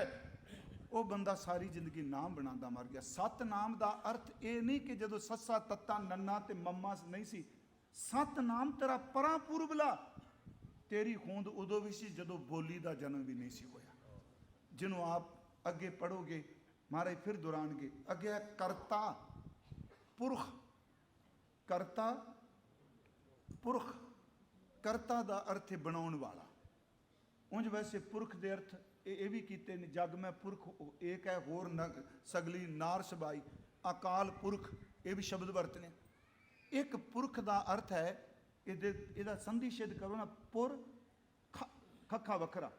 पुर का अर्थ है परिपूर्ण, खा का अर्थ है समाया होया। करता पुरख सारिया चीज़ां बना के, करता बन के हर किरत विच आप बह गया। फिर इन्हूं सुनियो, गुरमत का कंसैप्ट ये नहीं कि रब ने बनाया तो सतवें आसमान ते बह गया। गुरमत ये समझाती है जो कुछ रचिया सारियां विच बह गया। थोड़ा जिन्हों समझण लई कोई चीज़ बनाता है, अक्सर साडे विद्वान उदाहरण देने किरत करने, एक किरत करने वाला करता ही है ना। सीधी उदाहरण मैं सोने की दी। सोने के गहने का करता वो पुरख नहीं हैगा। करता क्रिएटर एक सुनार है, उन्हें सोना बना दिता, लोग खरीद के लै गए। पर सुनार थोड़ा सोने नाल जांदा है। वो कहता भी लै जा, वो नवें बना देंगे। जिन्नी मर्जी कोई तुसी मशीनां बनाते हो अपने फैक्ट्री च, कभी मशीन दे नाल गए ना ना, वैगुरु ऐसा करता नहीं। करता पुरख जो कुछ उन्हें रच दिता, चंगा मंदा जड़ चेतन, ये कहने आप मंगल ते जीवन है कि नहीं। पर गुरु ग्रंथ साहिब कहते जो कुछ उन्हें बनाया हर थां ते रब की मौजूदगी है। तू सबनी थाई जिथे हो जाई साचा सिरजन हार जियो। फिर सुनियो मेरी बेनती ये अर्थ आप जरूर सुन ली, रोज तो पढ़ने। करता पुरख जो कुछ बनाया ਉਹਦੇ ਵਿੱਚ ਸਮਾ ਗਿਆ। एक सवाल उठेगा एक हो के सारिਆਂ 'ਚ ਕਿਵੇਂ ਸਮਾ ਗਿਆ? ਹੁਣੇ ਤੁਸੀਂ ਕਥਾ ਕਰਕੇ ਆਇਓ ਵੀ ਇੱਕ ਜਿਸ ਇੱਕ ਵਰਗਾ ਹੋਰ ਕੋਈ ਨਹੀਂ, ਇੱਕ ਹਾਂ ਇੱਕ ਹੋ ਕੇ ਵੀ ਸਾਰਿਆਂ 'ਚ ਸਮਾਇਆ।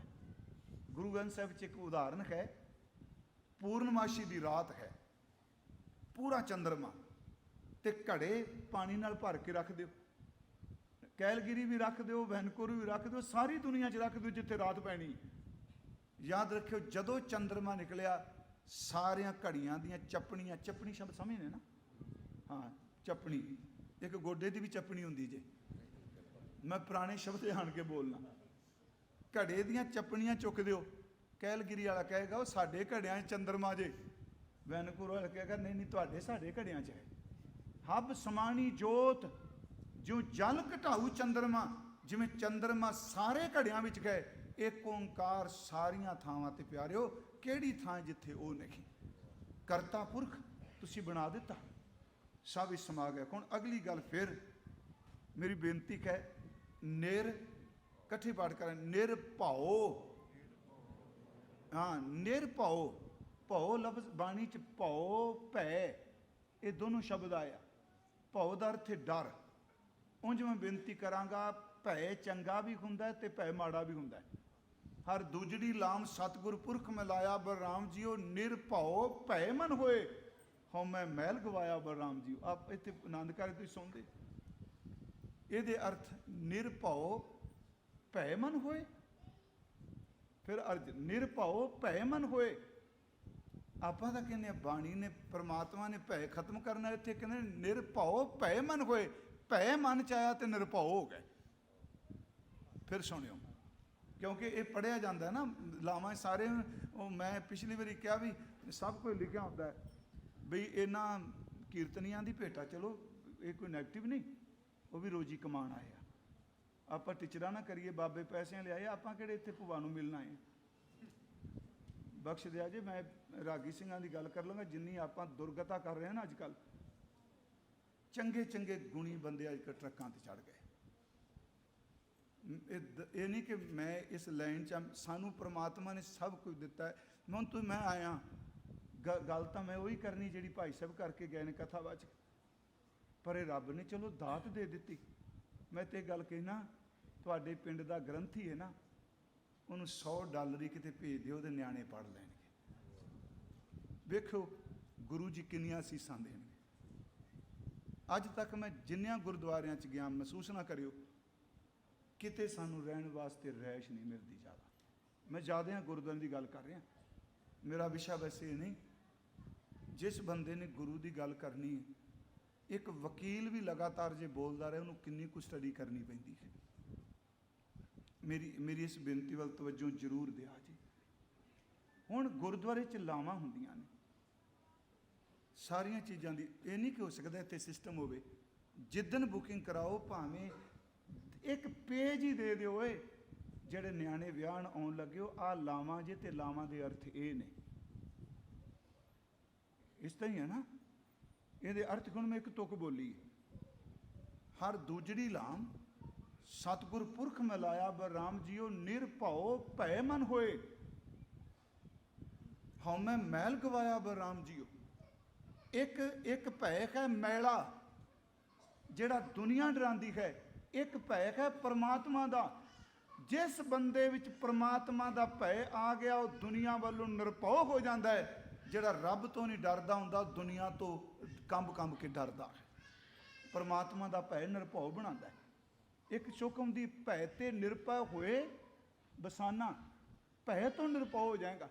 इनू फिर बेनती है, जे भै होवेगा निर्मल भाव पाया, हर गुण गाया। थोड़ा जिहा समझण लई असी गुरु साहब की परिक्रमा करने, चौर करने हैं ना, सतगुरु जाते हैं, असी सोखा सुनवाया मत्था टेकने। ये जिहड़ा भै ना, ये अंदर निर्मल। गुरु अमरदास तां बचन करदे आ, जिस अंदर वाहिगुरू दा भै आ जाए, ਉਹਦੇ खून की तसीर बदल जाती है। ज्यों बसंतर धात शुद्ध होए, त्यों हर का भौ दुरमत मैल गवाए। ਸਾਨੂੰ ਫਾਰਸੀ ਪੜ੍ਹਾਉਂਦੇ ਆ ਕਿ ਇੱਕ ਸ਼ਬਦ ਉਹਨਾਂ ਕਿਹਾ ਸੀ, ਕਹਿੰਦੇ ਸਨ ਬੇਅਦਬ ਬੇਨਸੀਬ। ਸੁਣਿਓ, ਬੇਅਦਬ ਬੇਨਸੀਬ। ਇਹਦਾ ਅਰਥ, ਬੇਨਸੀਬ ਦਾ ਅਰਥ ਬਦਕਿਸਮਤ ਹੁੰਦਾ ਹੈ ਬੰਦਾ ਜਿਹੜਾ ਬੇਅਦਬ ਹੁੰਦਾ ਹੈ, ਜਿਹਨੂੰ ਅਦਬ ਹੀ ਕੋਈ ਨਹੀਂ, ਡਰ ਹੀ ਕੋਈ ਨਹੀਂ। ਅਗਲੀ ਸਤਰ ਉਹਨੇ ਲਿਖੀ ਸੀ ਵਿਦਵਾਨ ਨੇ, ਬਾਅਦਬ ਬਾਨਸੀਬ। ਖੁਸ਼ਕਿਸਮਤ ਲੋਕ ਹੁੰਦੇ ਨੇ ਜਿਹੜੇ ਆਪਣੇ ਗੁਰੂ ਦਾ ਅਦਬ ਕਰਦੇ ਆ। ਨਿਰਭਉ, ਉਹਨੂੰ ਕੋਈ ਡਰ ਨਹੀਂ, ਕਿਸੇ ਦਾ ਡਰ ਨਹੀਂ ਜੀ ਉਹਨੂੰ, ਨਾ ਬਿਮਾਰੀ ਦਾ, ਨਾ ਕਿਸੇ ਕਿਸਮ ਦਾ, ਉਹਦਾ ਤਾਂ ਸ਼ਰੀਕ ਹੀ ਕੋਈ ਨਹੀਂ। ਨਿਰਭਉ। ਅੱਗੇ ਜੀ ਨਿਰਵੈਰ। ਯਾਦ ਰੱਖਿਓ, ਜਦੋਂ ਬੰਦਾ ਥੋੜੀ ਜਿਹੀ ਤਾਕਤ ਵੜਦਾ ਹੈ ਨਾ, ਉਹ ਫਿਰ ਸਭ ਨੂੰ ਮੋਢੇ ਮਾਰਦਾ, ਉਹ ਵੈਰ ਕਮਾਉਂਦਾ ਹੈ। ਤੇ ਜਿਹੜੇ ਆਪਾਂ ਕਹਿੰਦੇ ਆ, ਕਈ ਵਾਰੀ ਕਹਿੰਦੇ ਰੱਬ ਨੇ ਪਤਾ ਨਹੀਂ ਕੀ ਵੈਰ ਕਮਾਇਆ, ਨਾਲ ਹੀ ਪਾਠ ਕਰੀ ਜਾਂਦੇ ਨਿਰਭਉ ਨਿਰਵੈਰ। ਇਹਦਾ ਮਤਲਬ ਫਿਰ ਤੇਰੇ ਨਾਲ ਵੈਰ ਕਮਾਉਣ ਲੱਗ ਪਿਆ ਨਿਰਵੈਰ ਸ਼ਬਦ ਛੱਡ ਕੇ। ਉਹ ਕਿਸੇ ਨਾਲ ਵੈਰ ਨਹੀਂ ਕਮਾਉਂਦਾ ਪਿਆਰਿਓ, ਉਹ ਤਾਂ ਸੁਦਾ ਪ੍ਰੇਮ ਹੈ। ਮੈਂ ਕੱਲ ਵੀ ਬੇਨਤੀ ਕੀਤੀ, ਇੰਨਾ ਪ੍ਰੇਮ ਹੈ ਕਿ ਬੱਚਾ ਜੰਮਦਾ ਬਾਅਦ 'ਚ ਰੋਜੀ ਪਹਿਲਾਂ ਦੇ ਦਿੰਦਾ। ਮਹਾਰਾਜ ਕਹਿੰਦੇ ਨਿਰਭਉ ਨਿਰਵੈਰ, ਨਹੀਂ ਵੈਰ ਕਮਾਉਂਦਾ ਕਿਸੇ ਨਾਲ। ਅਕਾਲ ਮੂਰਤ। ਫਿਰ ਬੇਨਤੀ, ਮੂਰਤ। ਅਕਾਲ ਲਫ਼ਜ਼ ਸਿੱਖਾਂ 'ਚ ਬੜਾ ਪ੍ਰਚਲਿਤ, ਸਾਡੇ 'ਚ। ਅਕਾਲ ਦਾ ਅਰਥ ਹੈ ਜਿਹਦੇ ਉੱਤੇ ਟਾਈਮ ਅਸਰ ਨਹੀਂ ਕਰਦਾ। ਫਿਰ ਬੇਨਤੀ, ਕਾਲ, ਇਹ ਗੁਰੂ ਸਾਹਿਬ ਜੀ ਨੇ, ਦਸ਼ਮੇਸ਼ ਪਿਤਾ ਨੇ ਕਾਲ ਪੁਰਖ ਵਰਤਿਆ। ਕਾਲ ਇਹਦਾ ਅਰਥ ਹੈ ਟਾਈਮ। ਥੋੜਾ ਆਪ ਧਿਆਨ ਦਿਆ ਜੇ, ਮੈਂ ਅਰਥ ਕਰ ਰਿਹਾ। ਕਾਲ ਦਾ ਅਰਥ ਹੈ ਸਮਾਂ, ਕਾਲ ਦਾ ਅਰਥ ਹੈ ਮੌਤ। ਕਾਲ ਪਾਏ ਬ੍ਰਹਮਾ ਬਵਤਰਾ, ਕਾਲ ਪਾਏ शिवजी अवतरा, काल पाए कर विष्णु प्रकाशा, सकल काल का किया तमाशा। ਅੱਗੇ ਮਹਾਰਾਜ ਇੱਕ ਹੋਰ ਕਹਿੰਦੇ ਆ, ਤੂੰ ਅਕਾਲ ਪੁਰਖ ਨਾਹੀਂ ਸਿਰ ਕਾਲਾ। ਗੁਰੂ ਗ੍ਰੰਥ ਸਾਹਿਬ, ਉਹਦੇ ਤੇ ਕੋਈ ਸਮਾਂ ਨਹੀਂ ਨਿਰਧਾਰਤ। ਅਸੀਂ ਸਮੇਂ 'ਚ ਹਾਂ ਜੀ, ਸਮੇਂ 'ਚ 10 ਮਾਸਾਂ 'ਚ ਜਨਮ ਹੋਇਆ, ਮਹੀਨਿਆਂ 'ਚ ਜਨਮ ਹੋ ਗਿਆ। ਸਮੇਂ ਨੇ ਸਾਨੂੰ ਲੈ ਜਾਣਾ ਮੌਤ ਵੱਲ। ਪਰਮਾਤਮਾ ਦਾ ਨਾ ਜਨਮ ਹੈ ਤੇ ਨਾ ਉਹਦੀ ਮੌਤ ਹੈ। ਇਸੇ ਕਰਕੇ ਗੁਰਮੁਖੋ, ਆਪਣੇ ਜਦੋਂ ਸਿੰਘ ਕਿਸੇ ਦਾ ਚਲਾਣਾ ਹੁੰਦਾ ਹੈ, ਅਸੀਂ ਦੋਸ਼ ਜਿਹੜੇ ਸਾਡੇ ਬੋਲੇ ਦਿੱਤੇ ਬੜੇ ਕਮਾਲ ਦੇ। ਫਲਾਣਾ ਸਿੰਘ ਅੱਜ ਗੁਰਮੁਖ ਅੱਜ ਅਕਾਲ ਚਲਾਣਾ ਕਰ ਗਿਆ, ਕਮਾਲ ਹੋ ਗਈ। ਕਾਲ ਤਾਂ ਮੌਤ ਹੁੰਦਾ, ਕਹਿਣਾ ਚਾਹੀਦਾ ਕਾਲ ਚਲਾਣਾ ਕਰ ਗਿਆ, ਅਕਾਲ ਚਲਾਣਾ ਕਰ ਗਿਆ। ਇਹਦਾ ਮਤਲਬ ਹੈ ਸਿੱਖ ਉੱਥੇ ਪਹੁੰਚ ਗਿਆ ਜਿੱਥੇ ਮੌਤ ਵੀ ਨਹੀਂ ਪਹੁੰਚਣਾ। ਅਸੀਂ ਕਹਿੰਦੇ ਹਾਂ ਸਿੰਘ ਚੜ੍ਹਾਈ ਕਰ ਗਿਆ। ਚੜ੍ਹਾਈ ਦਾ ਮਤਲਬ ਹੈ ਮੌਤ ਸਭ ਤੇ ਚੜ੍ਹਾਈ ਕਰਦੀ ਹੈ, ਖਾਲਸਾ ਮੌਤ ਤੇ ਚੜ੍ਹਾਈ ਕਰ ਗਿਆ। ਅਕਾਲ ਸ਼ਬਦ ਇੰਨੇ ਇਹ ਗੱਲ ਅਕਾਲ ਉਸਤਤ। ਆਪ ਜੀ ਰੋਜ਼ ਅਕਾਲ ਉਸਤਤ ਦਾ ਇੱਕ ਸਵਈਆ ਪੜ੍ਹਦੇ ਹੋ, ਸਰਾਵ ਕੇ ਸੁਧ ਸਮੂਹ ਸਦਾਨ ਕੇ। ਉਹ ਕਿਉਂ ਕਾਲ ਹੈ? ਹਾਲਾਂ ਉਸ ਬਾਣੀ ਦਾ ਨਾਮ ਦਸਮ 'ਚ ਅਕਾਲ ਉਸਤਤ ਨਹੀਂ, ਉੱਥੇ ਅਕਾਲ ਪੁਰਖ ਕੀ ਰਚਾ ਮਨੇ ਨਾ। ਤੇ ਜਦੋਂ ਸਮਾਪਤੀ ਹੁੰਦੀ ਹੈ ਥੱਲੇ ਹੁੰਦਾ ਉਸਤਤ ਵਰਣਨ। ਪਹਿਲਾ ਸ਼ਬਦ ਅਕਾਲ ਲੈ ਲਿਆ, ਅਖੀਰ ਵਾਲਾ ਉਸਤਤ ਲੈ ਲਿਆ। ਸਾਡੇ ਬਜ਼ੁਰਗਾਂ ਨੇ ਉਸ ਬਾਣੀ ਦਾ ਸਾਰਾ ਨਾਮ ਰੱਖ ਦਿੱਤਾ ਅਕਾਲ ਉਸਤਤ। ਫਿਰ ਬੇਨਤੀ ਹੈ, ਉਹਦੇ ਤੇ ਕੋਈ ਸਮੇਂ ਦਾ ਅਸਰ ਨਹੀਂ। ਹੁਣ ਜੋ ਆਪਾਂ ਉਂਝ ਵਰਤਮਾਨ ਤੋਂ ਬੰਦਾ ਕਦੀ ਨਹੀਂ ਜੇ ਖੁਸ਼ ਹੋਇਆ, ਕਦੀ ਨਹੀਂ। 99% ਬੰਦੇ ਵੀ ਬੀਤੇ ਤੋਂ ਹੁਣ ਇੱਥੇ ਬਹਿਣ ਕੇ ਪਿਛਲਾ ਬੜਾ ਚੰਗਾ ਸੀ ਸਮਾਂ, ਬੜਾ ਚੰਗਾ ਸੀ। ਤੇ ਜੇ ਉਹਨਾਂ ਨੂੰ ਪੁੱਛੋ ਜੋ ਪਿਛਲੇ ਸਮੇਂ ਸਾਂ, ਉਹ ਕਹਿੰਦੇ ਸਨ ਪਿਛਲਾ ਸਮਾਂ ਬੜਾ ਚੰਗਾ ਸੀ। ਬੰਦਾ ਪ੍ਰੈਜੈਂਟ 'ਚ ਨਹੀਂ ਖੁਸ਼ ਹੁੰਦਾ। ਜਿਹੜਾ ਪ੍ਰੈਜੈਂਟ 'ਚ ਖੁਸ਼ ਹੋ ਗਿਆ ਭਾਣਾ ਮੰਨਣਾ ਸ਼ੁਰੂ ਕਰ ਦਿੰਦਾ, ਉਹਦੇ ਤੇ ਕੋਈ ਸਮਾਂ ਨਹੀਂ। ਮੂਰਤ, ਫਿਰ ਇਹਦੀ ਬੇਨਤੀ, ਮੂਰਤ ਦਾ ਅਰਥ ਇੱਕ ਮਹੂਰਤ, ਇੱਕ ਮੂਰਤ। ਇੱਥੇ ਮੂਰਤ ਦਾ ਅਰਥ ਕਰਾਂਗੇ ਹਸਤੀ। ਅਕਾਲ ਮੂਰਤ, ਜਦੋਂ ਕਿਹਾ ਵੀ ਕਾਲ ਉਹਦੇ ਤੇ ਸਮਾਂ ਨਹੀਂ, ਤੇ ਕੁਐਸਚਨ ਪੈਦਾ ਹੋਣਾ ਸੀ ਜਿਹੜਾ ਸਮਾਂ 'ਚ ਹੈ ਹੀ ਨਹੀਂ, ਉਹ ਹੋ ਸਕਦਾ? ਗੁਰੂ ਜੀ ਨੇ ਅੱਗੇ ਲਿਖਦਾ ਮੂਰਤ ਉਹਦੀ ਹੋਂਦ ਹੈ, ਪਰ ਉਹਦੇ ਤੇ ਸਮਾਂ ਲਾਗੂ ਨਹੀਂ ਹੁੰਦਾ। ਅਕਾਲ ਮੂਰਤ ਅਜੂਨੀ, ਹਾਂ ਅਜੂਨੀ, ਉਹ ਜੂਨਾਂ 'ਚ ਨਹੀਂ ਆਉਂਦਾ। ਐੜਾ ਅਗੇਤਰ ਲੱਗਾ, ਉਹ ਕੋਈ ਜੂਨਾਂ 'ਚ ਨਹੀਂ ਆਉਂਦੇ। ਅਸੀਂ ਜੂਨ ਦੇ ਪ੍ਰੋਸੈਸ। ਹਾਂ ਇੱਕ ਹੋਰ ਬੇਨਤੀ ਕਰਾਂ, ਜਦੋਂ ਅਸੀਂ ਗੁਰੂ ਸਾਹਿਬ ਦੀ ਗੱਲ ਕਰਨੇ ਹਾਂ, ਕਹਿੰਦੇ ਹਾਂ ਜੀ ਬਾਣੀ ਤੇ ਭੱਟਾ ਨੇ ਕਿਹਾ ਜਪਿਓ ਜਿਨ ਅਰਜੁਨ ਦੇਵ ਗੁਰੂ, ਫਿਰ ਸੰਕਟ ਜੋਨ ਗਰਭ ਨਾ ਆਇਓ। ਤੇ ਅੱਗੇ ਇਹ ਬਾਣੀ ਇਹ ਕਹਿੰਦੀ ਜਪ ਮਨ ਸਤਨਾਮ ਸਦਾ ਸਤਨਾਮ। ਇਹ ਸਵਾਲ ਕਈ ਵਾਰੀ ਕਰਦੇ ਆ ਜੀ, ਪਰ ਮੇਰੀ ਬੇਨਤੀ, ਜੇ ਗੁਰੂ ਨੂੰ ਜੂਨ ਦੇ ਪ੍ਰੋਸੈਸ 'ਚੋਂ ਨਹੀਂ ਲੈਣਾ, ਮੈਂ ਆਪਣੀ ਗੱਲ ਕਰਾਂ, ਮੇਰੇ ਵਰਗਾ ਕਰਮ ਭੋਗਣ ਆਇਆ ਹੈ ਸਤਿਗੁਰੂ, ਤੇ ਜਿਹੜੀਆਂ ਨਵਾਜੀਆਂ ਰੂਹਾਂ ਆਉਂਦੀਆਂ ਨੇ ਉਹ ਕਰਮ ਕੱਟਣ ਵਾਸਤੇ ਆਉਂਦੀਆਂ ਨੇ, ਕਰਮ ਭੁਗਤਣ ਵਾਸਤੇ ਨਹੀਂ ਆਉਂਦੀਆਂ। ਫਿਰ ਇਸ ਬੇਨਤੀ ਨੂੰ ਸੁਣਿਓ, ਆਪਾਂ ਫਿਰ ਲਾਗੂ ਕਰ ਦਿਆਂਗੇ। ਉਹ ਖਾਂਦੇ ਸਾਡੀ ਤਰ੍ਹਾਂ ਨਹੀਂ, ਉਹ ਪੀਂਦੇ ਸਾਡੀ ਤਰ੍ਹਾਂ ਨੇ, ਉਹ ਕੱਪੜੇ ਦੁੱਖ ਸੁੱਖ ਸਾਡੀ ਤਰ੍ਹਾਂ ਹੰਡਾਉਂਦੇ ਨੇ। ਪਰ ਉਹ 'ਚ ਇੱਕ ਮੈਂ ਉਦਾਹਰਨ ਦੇਣਾ ਹੁੰਦਾ, ਹਸਪਤਾਲ ਦਾ ਐਮਰਜੈਂਸੀ ਗੇਟ, ਕੋਈ ਜ਼ਰੂਰੀ ਥੋੜ੍ਹਾ ਸਾਰੇ ਐਮਰਜੈਂਸੀ ਗੇਟ ਵਿੱਚੋਂ ਬਿਮਾਰ ਹੀ ਜਾਂਦੇ ਆ, ਡਾਕਟਰ ਵੀ ਤਾਂ ਉੱਥੋਂ ਲੰਘ ਕੇ ਜਾਂਦਾ ਹੈ ਨਾ। ਆਪਾਂ ਕਦੀ ਡਾਕਟਰ ਨੂੰ ਸਟ੍ਰੈਕਚਰ ਤੇ ਲਿਟਾ ਕੇ ਲੈ ਕੇ ਆਇਆ ਕੋਈ? ਉਹ ਇਸ ਕਰਕੇ ਉਸ ਦਰਵਾਜ਼ੇ ਨੂੰ ਨਿਕਲਿਆ, ਜਿਹੜਾ ਬੰਦਾ ਆਇਆ ਉਹ ਬਿਮਾਰ ਹੈ, ਮੈਂ ਉਹਦਾ ਇਲਾਜ ਕਰਨਾ ਹੈ। ਯਾਦ ਰੱਖਿਓ, ਇਬਾਦਤ ਵਾਲਾ ਪੰਜਾਂ ਤੱਤਾਂ ਦੇ ਚੋਲੇ 'ਚ ਤਾਂ ਹੁੰਦਾ ਹੈ, ਪੰਜਾਂ ਤੱਤਾਂ ਦੇ ਚੋਲੇ 'ਚ ਆਇਆ ਦੁਖੀ, ਇਹਦਾ ਦੁੱਖ ਕਿਵੇਂ ਕੱਟਿਆ ਜਾਏਗਾ? ਉਹ ਜੋਤ, ਇਸ ਕਰਕੇ ਭੱਟਾਂ ਨੇ ਜੋਤ ਰੂਪ ਵਰਤਿਆ ਜੀ, ਜੂਨ ਨਹੀਂ ਵਰਤਿਆ, ਜੋਤ ਰੂਪ। ਪਰ ਆਪ ਗੁਰੂ ਨਾਨਕ ਕਹਾਇਓ, ਤੇ ਗੁਰਮੁਖੋ ਇਹ ਕਾਰਨ ਆਪ ਗੁਰੂ ਗ੍ਰੰਥ ਸਾਹਿਬ ਜੀ ਨੂੰ ਕਹਿੰਦੇ ਹੋ 10 ਪਾਤਸ਼ਾਹੀਆਂ ਦੀ ਜੋਤ। ਇੱਥੇ ਅਜੂਨੀ, ਉਹ ਜੂਨਾਂ 'ਚ ਨਹੀਂ ਆਉਂਦੇ। ਅੱਗੇ ਜੀ ਸਹਿਭੰਗ, ਸਹਿਭੰਗ ਸੁਤੇ ਸੁਧ, ਉਹਨੂੰ ਕਿਸੇ ਨੇ ਥਾਪਿਆ, ਕਿਸੇ ਨੇ ਬਣਾਇਆ ਨਹੀਂ। ਜਿਵੇਂ ਰਾਜਾ ਵੋਟ ਪਾਏ ਜੀ, ਆ ਸਾਡਾ ਰਾਜਾ, ਆ ਸਾਡਾ ਸਰਪੰਚ, ਮੂਰਤੀ ਸਥਾਪਨ ਕਰ ਦਿੱਤੀ ਨਹੀਂ। ਸਹਿਭੰਗ ਉਹ ਆਪਣੇ ਆਪ ਹੀ ਗਏ, ਨਾ ਤਾਤਾ ਹੈ, ਨਾ ਮਾਤਾ ਹੈ, ਨਾ ਜਾਤਾ ਹੈ, ਨਾ ਪਾਤਾ ਹੈ, ਨਿਰਸਾਕਨ ਸ਼ਰੀਕ ਹੈ, ਥਾਪਿਆ ਨਾ ਜਾਏ, ਕੀਤਾ ਨਾ ਹੋਏ, ਆਪੇ ਆਪ ਆਪਣੇ ਆਪ ਜੀ। ਸਹਿਭੰਗ ਚਤਰ ਚੱਕਰਵਰਤੀ, ਚਤਰ ਚੱਕਰ ਭੁਗਤੇ, ਸੁਯੰਭਵ ਸੁਭੰਗ ਦਾ ਸਰਬ ਜੁਗਤੇ। ਉਹ ਸੁਤੇ ਸੇ ਦਿਖਾਏ ਜੀ, ਉਹਨੂੰ ਕਿਸੇ ਨੇ ਜਨਮ ਨਹੀਂ ਦਿੱਤਾ, ਕੋਈ ਉਹਦੀ ਡੇਟ ਆਫ ਬਰਥ ਨਹੀਂ, ਕੋਈ ਕੁਛ ਵੀ ਨਹੀਂ। ਸਹਿਭੰਗ ਮਹਾਰਾਜ ਕਹਿੰਦੇ ਹੈ। ਅੱਗੇ ਜੀ ਸੱਚੇ ਪਾਤਸ਼ਾਹ ਮਿਲੇਗਾ ਕਿਵੇਂ? ਗੁਰੂ ਨਾਨਕ ਸਾਹਿਬ ਨੇ ਬੜਾ ਤਰਸ ਕੀਤਾ, ਕਹਿਣ ਲੱਗੇ ਗੁਰ ਪ੍ਰਸਾਦ। ਗੁਰ ਪ੍ਰਸਾਦ ਇਹ ਦੋ ਅੱਖਰ ਨੇ, ਗੱਗਾ ਤੇ ਰਾਰਾ। ਗੋ ਦਾ ਅਰਥ ਹੈ ਹਨੇਰਾ, ਰੂਹ ਦਾ ਅਰਥ ਹੈ ਚੰਨ, ਪ੍ਰਸਾਦ ਦਾ ਅਰਥ ਹੈ ਕਿਰਪਾ। ਗੁਰ ਪ੍ਰਸਾਦ ਉਹਨੂੰ ਮਿਲਣਾ ਹੈ ਤਾਂ ਪਰਮਾਤਮਾ ਦੀ ਕਿਰਪਾ ਨਾਲ, ਸਤਿਗੁਰੂ ਦੀ ਕਿਰਪਾ ਨਾਲ। ਫਿਰ ਅਰਥ ਸੁਣਿਓ, ਥੋੜਾ ਟਾਈਮ ਮੈਨੂੰ 5-7 ਮਿੰਟ ਦਿਓ, ਪਹਿਲੀ ਤੁਕ ਦੇ ਆਪਾਂ ਅਰਥ ਕਰ ਜਾਵਾਂਗੇ। ਮੇਰੀ ਬੇਨਤੀ ਸੀ, ਇਹ ਜ਼ਰੂਰੀ ਸੀ ਜੀ। ਆਪਾਂ ਮੂਲ ਮੰਤਰ ਜਪਨੇ ਆ, ਤੇ ਕਈ ਸੱਜਣ ਕਹਿੰਦੇ ਗੁਣਾਂ ਨੂੰ ਚੇਤੇ ਕਰੋ, ਫਿਰ ਆਹ ਗੁਣ ਹੀ ਨੇ ਸਾਰੇ, ਪਰ ਪੂਰੇ ਨਹੀਂ ਹੈਗੇ। ਮੈਂ ਤਰਕ ਨਹੀਂ ਕਰ ਰਿਹਾ, ਕਿਉਂਕਿ ਗੁਰੂ ਸਾਹਿਬ ਖੁਦ ਕਹਿੰਦੇ ਆ, ਤੇਰੇ ਕਵਣ ਕਵਣ ਗੁਣ ਕਹਿ ਕਹਿ ਗਾਵਾਂ, ਤੂੰ ਸਾਹਿਬ ਗੁਣੀ ਨੇ ਗਾਵਾਂ। ਇਹ ਕੁਛ ਗੁਣ ਦੱਸੇ ਆ। ਹਜ਼ੂਰ ਨੇ ਕਿਹਾ ਕਿ ਭਾਈ ਸੱਜਣੋ, ਇਹ ਉਸ ਦੇ ਗੁਣ ਨੇ ਜਿਹਦਾ ਮੈਂ ਮੰਗਲ ਕੀਤਾ ਤੇ ਜਿਹਦੀ ਗੱਲ ਕਰ ਲੱਗਾ। ਹੁਣ ਅੱਗੇ ਸਤਿਗੁਰੂ ਸ਼ੁਰੂ ਕਰਨ ਲੱਗੇ ਆ ਸ਼ਬਦ। ਗੁਰ ਪ੍ਰਸਾਦ, ਗੁਰੂ ਕਿਰਪਾ ਨਾਲ ਯਕ ਯਈਏ ਨਾਲ, ਯਕ ਅਰਜ। ਮੈਂ ਬੇਨਤੀ ਕਰਾਂਗਾ, ਪਰਸ਼ੀਅਨ ਵਿੱਚ ਅਰਜ਼ ਬੋਲਾਂਗਾ, ਪਰ ਗੁਰੂ ਸਾਹਿਬ ਨੇ ਅਰਜ ਲਿਖਿਆ ਹੈ। ਫਿਰ ਬੇਨਤੀ ਹੈ, ਕਿਉਂਕਿ ਅੱਖਰੀ ਅਰਥ ਮੈਂ ਕਰ ਰਿਹਾ, ਕੋਈ ਵਿਦਵਤਾ ਚਾਲ ਨਹੀਂ। ਅਸੀਂ ਪੰਜਾਬੀ 'ਚ ਪੜ੍ਹਦੇ ਹਾਂ ਜੱਜਾ ਤੇ ਯਈਆ ਤੇ ਝੱਜਾ, ਇਹ ਇੰਨੀ ਕੁ ਸਾਊਂਡ ਆਉਂਦੀ ਹੈ ਨਾ, ਜੱਜਾ, ਝੱਜਾ ਤੇ ਯਈਆ। ਪਰ ਪਰਸ਼ੀਅਨ ਵਿੱਚ ਤੇ ਜੇ ਦੀ ਸਾਊਂਡ ਬਹੁਤ ਹੈ, ਜੀਮ, ਜਾਲ, ਜ਼ੇ, ਜ਼ਵਾਦ, ਜ਼ੋਏ। ਫਿਰ ਮੇਰੀ ਬੇਨਤੀ, ਇੱਥੇ ਯਕ, ਯਕ ਦਾ ਅਰਥ ਇੱਕ, ਇੱਕ। ਆਪਾਂ ਕੀ ਪੰਜਾਬੀ 'ਚ ਵਰਤਦੇ ਹਾਂ, ਉਹ ਬੰਦਾ ਯਕ ਲਖਤ ਆ ਗਿਆ, ਉਹ ਸ਼ਬਦ ਹੈ ਯਕ, ਇੱਕ। ਅੱਗੇ ਸ਼ਬਦ ਹੈ ਅਰਜ, ਪਰ ਪਰਸ਼ੀਅਨ ਵਿੱਚ ਹੈ ਅਰਜ਼। ਅਰਜ਼ ਦੇ ਅਰਥ ਆਪ ਸਮਝ ਕੇ ਹੋਗੇ, ਬੇਨਤੀ। ਯਕ ਅਰਜ਼, ਇੱਕ ਬੇਨਤੀ। ਪਹਿਲਾਂ ਆਖਰੀ ਅਰਥ ਕਰਾਂਗੇ, ਫਿਰ ਵਾਕ ਬਣਾਉਂਦੇ ਹਾਂ। ਯਕ ਅਰਜ਼, ਇੱਕ ਬੇਨਤੀ, ਇੱਕ ਫਰਿਆਦ। ਗੁਫਤਮ, ਪਰਸ਼ੀਅਨ ਦਾ ਸ਼ਬਦ ਹੈ ਗੁਫਤ। ਗੁਫਤ ਦਾ ਅਰਥ ਹੁੰਦਾ ਆਖਣਾ। ਇੱਥੇ ਪਿੱਛੇ ਲੱਗਾ ਮੰਮਾ, ਪਰਸ਼ੀਅਨ ਵਿੱਚ ਲੱਗੀ ਹੁੰਦੀ ਹੈ ਮੀਮ, ਇਹਦਾ ਅਰਥ ਹੁੰਦਾ ਮੈਂ।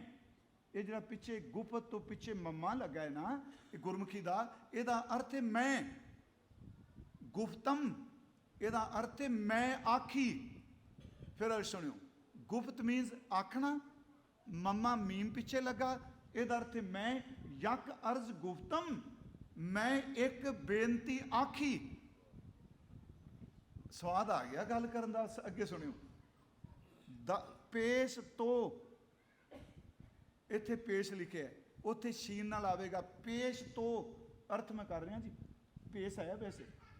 ਪੇਸ਼ ਤੋਂ, ਪੇਸ਼ ਦਾ ਅਰਥ ਹੈ ਸਾਹਮਣੇ। ਜਿਵੇਂ ਕਹਿੰਦਾ ਫਲਾਣੇ ਬੰਦੇ ਨੂੰ ਪੇਸ਼ ਕਰੋ, ਪੇਸ਼ ਦਾ ਅਰਥ ਹੁੰਦਾ ਸਾਹਮਣੇ। ਯਕ ਅਰਜ਼ ਗੁਫਤਮ, ਪੇਸ਼ ਤੋਂ, ਤੇਰੇ ਸਾਹਮਣੇ ਆਖੀ ਮੈਂ। ਅਗਲੀ ਗੱਲ, ਦਰ, ਦਰ ਦਾ ਅਰਥ ਹੈ ਵਿੱਚ। ਯਾਦ ਰੱਖਿਓ, इतों ही शब्द बनया दरवाज़ा, दर भी कहने दर दर ते विच। अगे जी शब्द गोश, उंज परशियन शब्द है गोश, गोश का अर्थ है कन। अगला शब्द है कुन, कुन का अर्थ है कर। अगला शब्द आ गया करतार, करतार का अर्थ है वाहिगुरू। क्योंकि गुरु नानक साहब करतार शब्द की बहुत वरतों करते सन। सत करतार, करतार चेते आवे। हुण फिर बेनती सुनियो, आप जे आए 3-4 दिन इकट्ठे रल मिल बैठे हैं, अर्थ जरूर ध्यान ना सुनियो।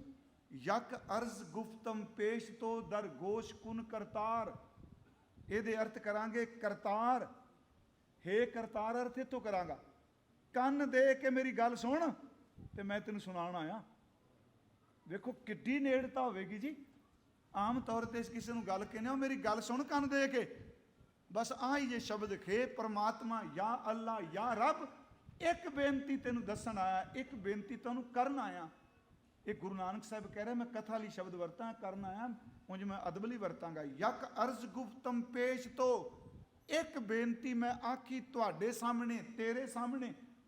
दर गोश कुन करतार, दर गोश कुन करतार, अपना कन दे के सुन, मैं तेरे कन विच कहना चाहना। स्वाद आ गया अरदास करन दा।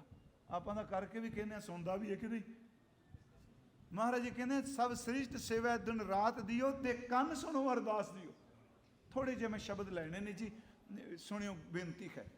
अरदास है ना शब्द, पर अगे मैं बेनती करांगा। मैं बड़ी बारी शब्द पढ़िया, इस वारी जो कथा की मेरे मन च आया भी इस मंगया तो कुछ भी नहीं, मंगया कुछ नहीं, अखीर ते मंगदे तेरे चाकरां पा खाक।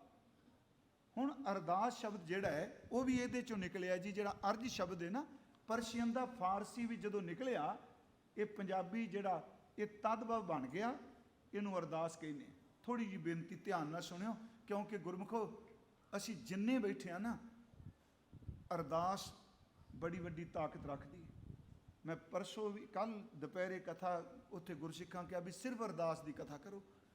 मैं उत्थे बेनती की सी, सिख की जिंदगी की शुरुआत अरदास है, तो जिदन इहदा घर तो सब कुछ मुकदा दी समाप्ति भी अरदास है। अंतम अरदास कहने हैं ना, थोड़ा लफ्ज आप वरतने ने अर्ज। हुण अरदास जिहड़ा शब्द है ये गुरु ग्रंथ साहब च 3 स्वरूप आउंदे ने, अरदास, अरदासे ते अरदासा। ज़्यादातर जिहड़ा लफ्ज है ऐड़ा रारा दद्दे कन्ना सस्से सिहारी, वैसे मैं कथा कर गया इत्थे, पर मैं रिपीट कर जाऊँगा, गल ज़हन च ताजी रखे।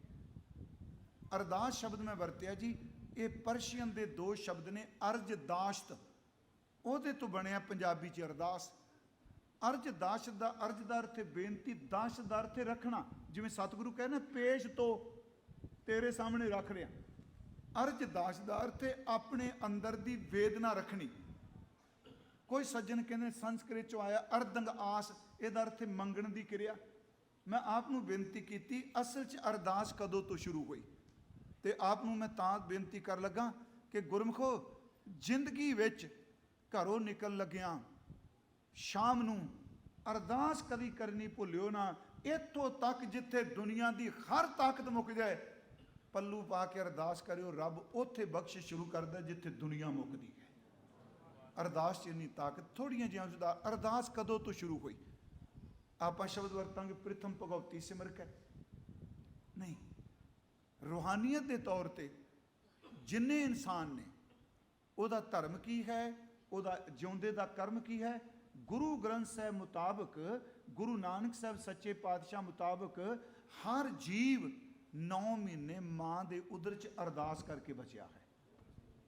ये शब्द है पहला पहरा रैन कै वणजारिया मित्रा, हुक्म भया गर्भास, उर्द तप अंतर करे वणजारिया मित्रा, खसम सेती अरदास। गुरमुख को ध्यान दिया जी, खसम सेती अरदास विखाण है।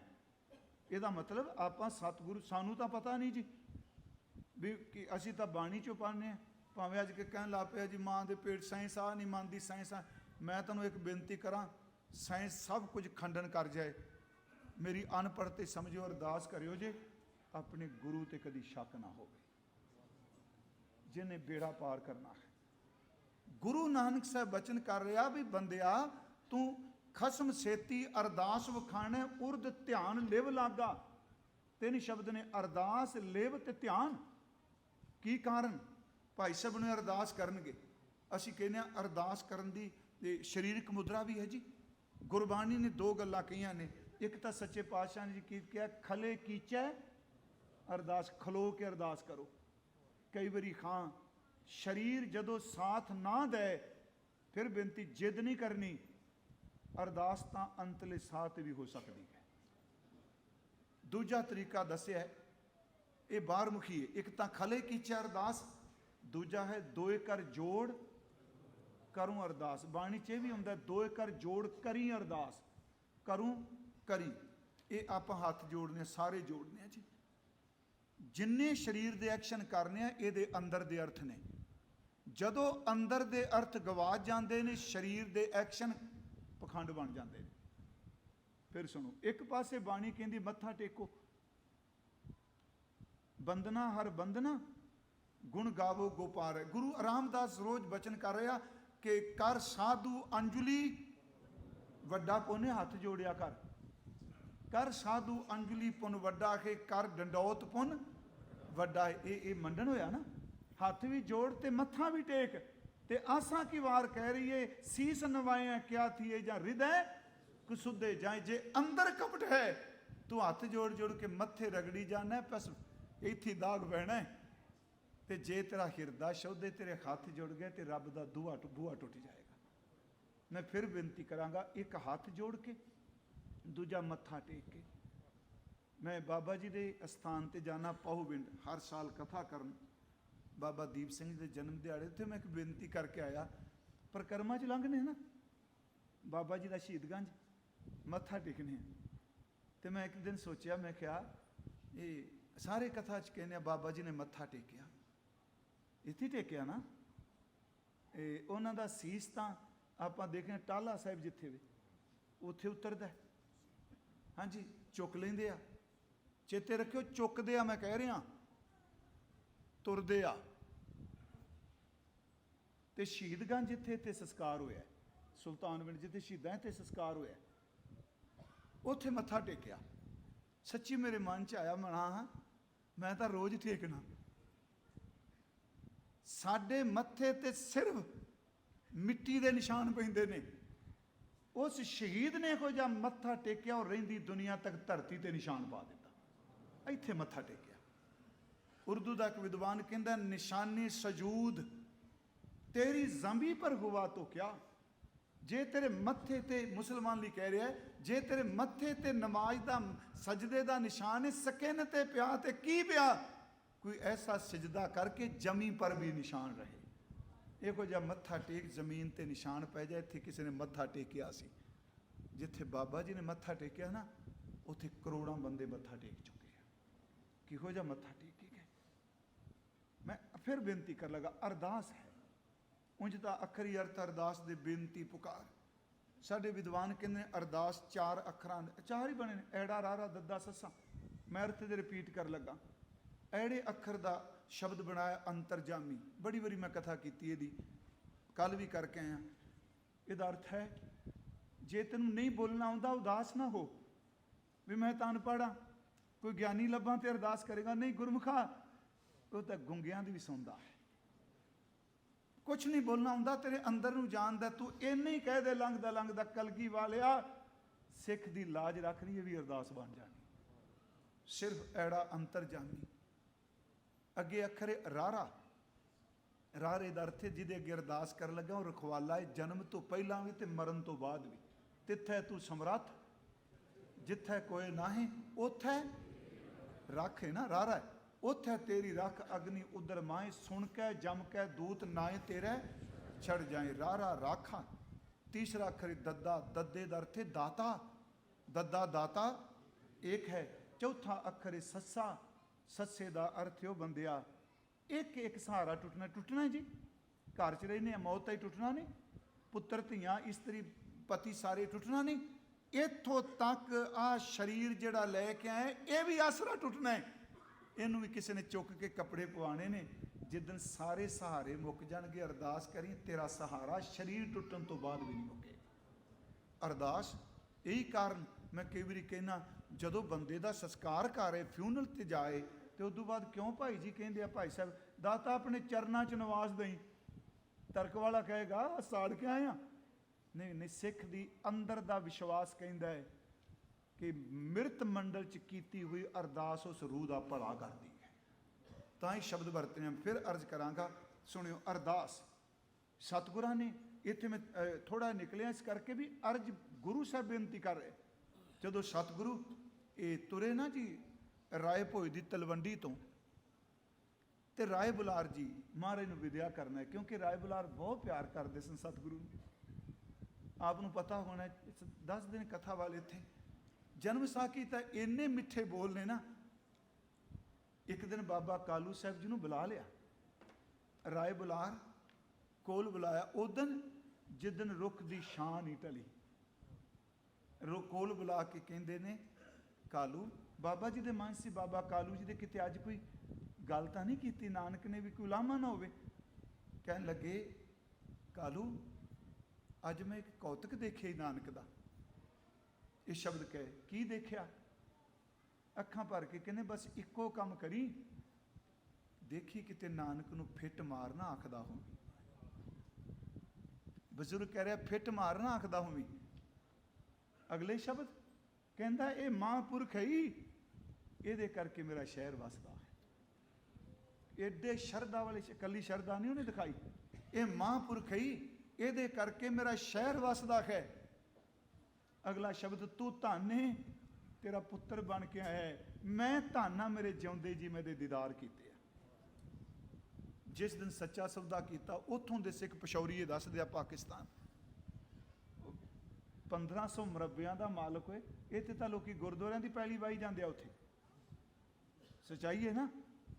1500 ਮੁਰੱਬੇ ਦਾ ਮਾਲਕ, ਉਸ ਮਹਿਬੂਬ ਨੂੰ ਪਿਆਰ ਕਰਦਿਆਂ 750 ਮੁਰੱਬਾ ਗੁਰੂ ਨਾਨਕ ਸਾਹਿਬ ਦੇ ਨਾਂ ਤੇ ਕਰ ਦਿੱਤਾ। ਅੱਜ ਤੱਕ ਨਨਕਾਣਾ ਸਾਹਿਬ ਪੂਰਾ ਗੁਰੂ ਨਾਨਕ ਸਾਹਿਬ ਦੇ ਨਾਂ ਤੇ ਬੋਲਦਾ ਹੈ।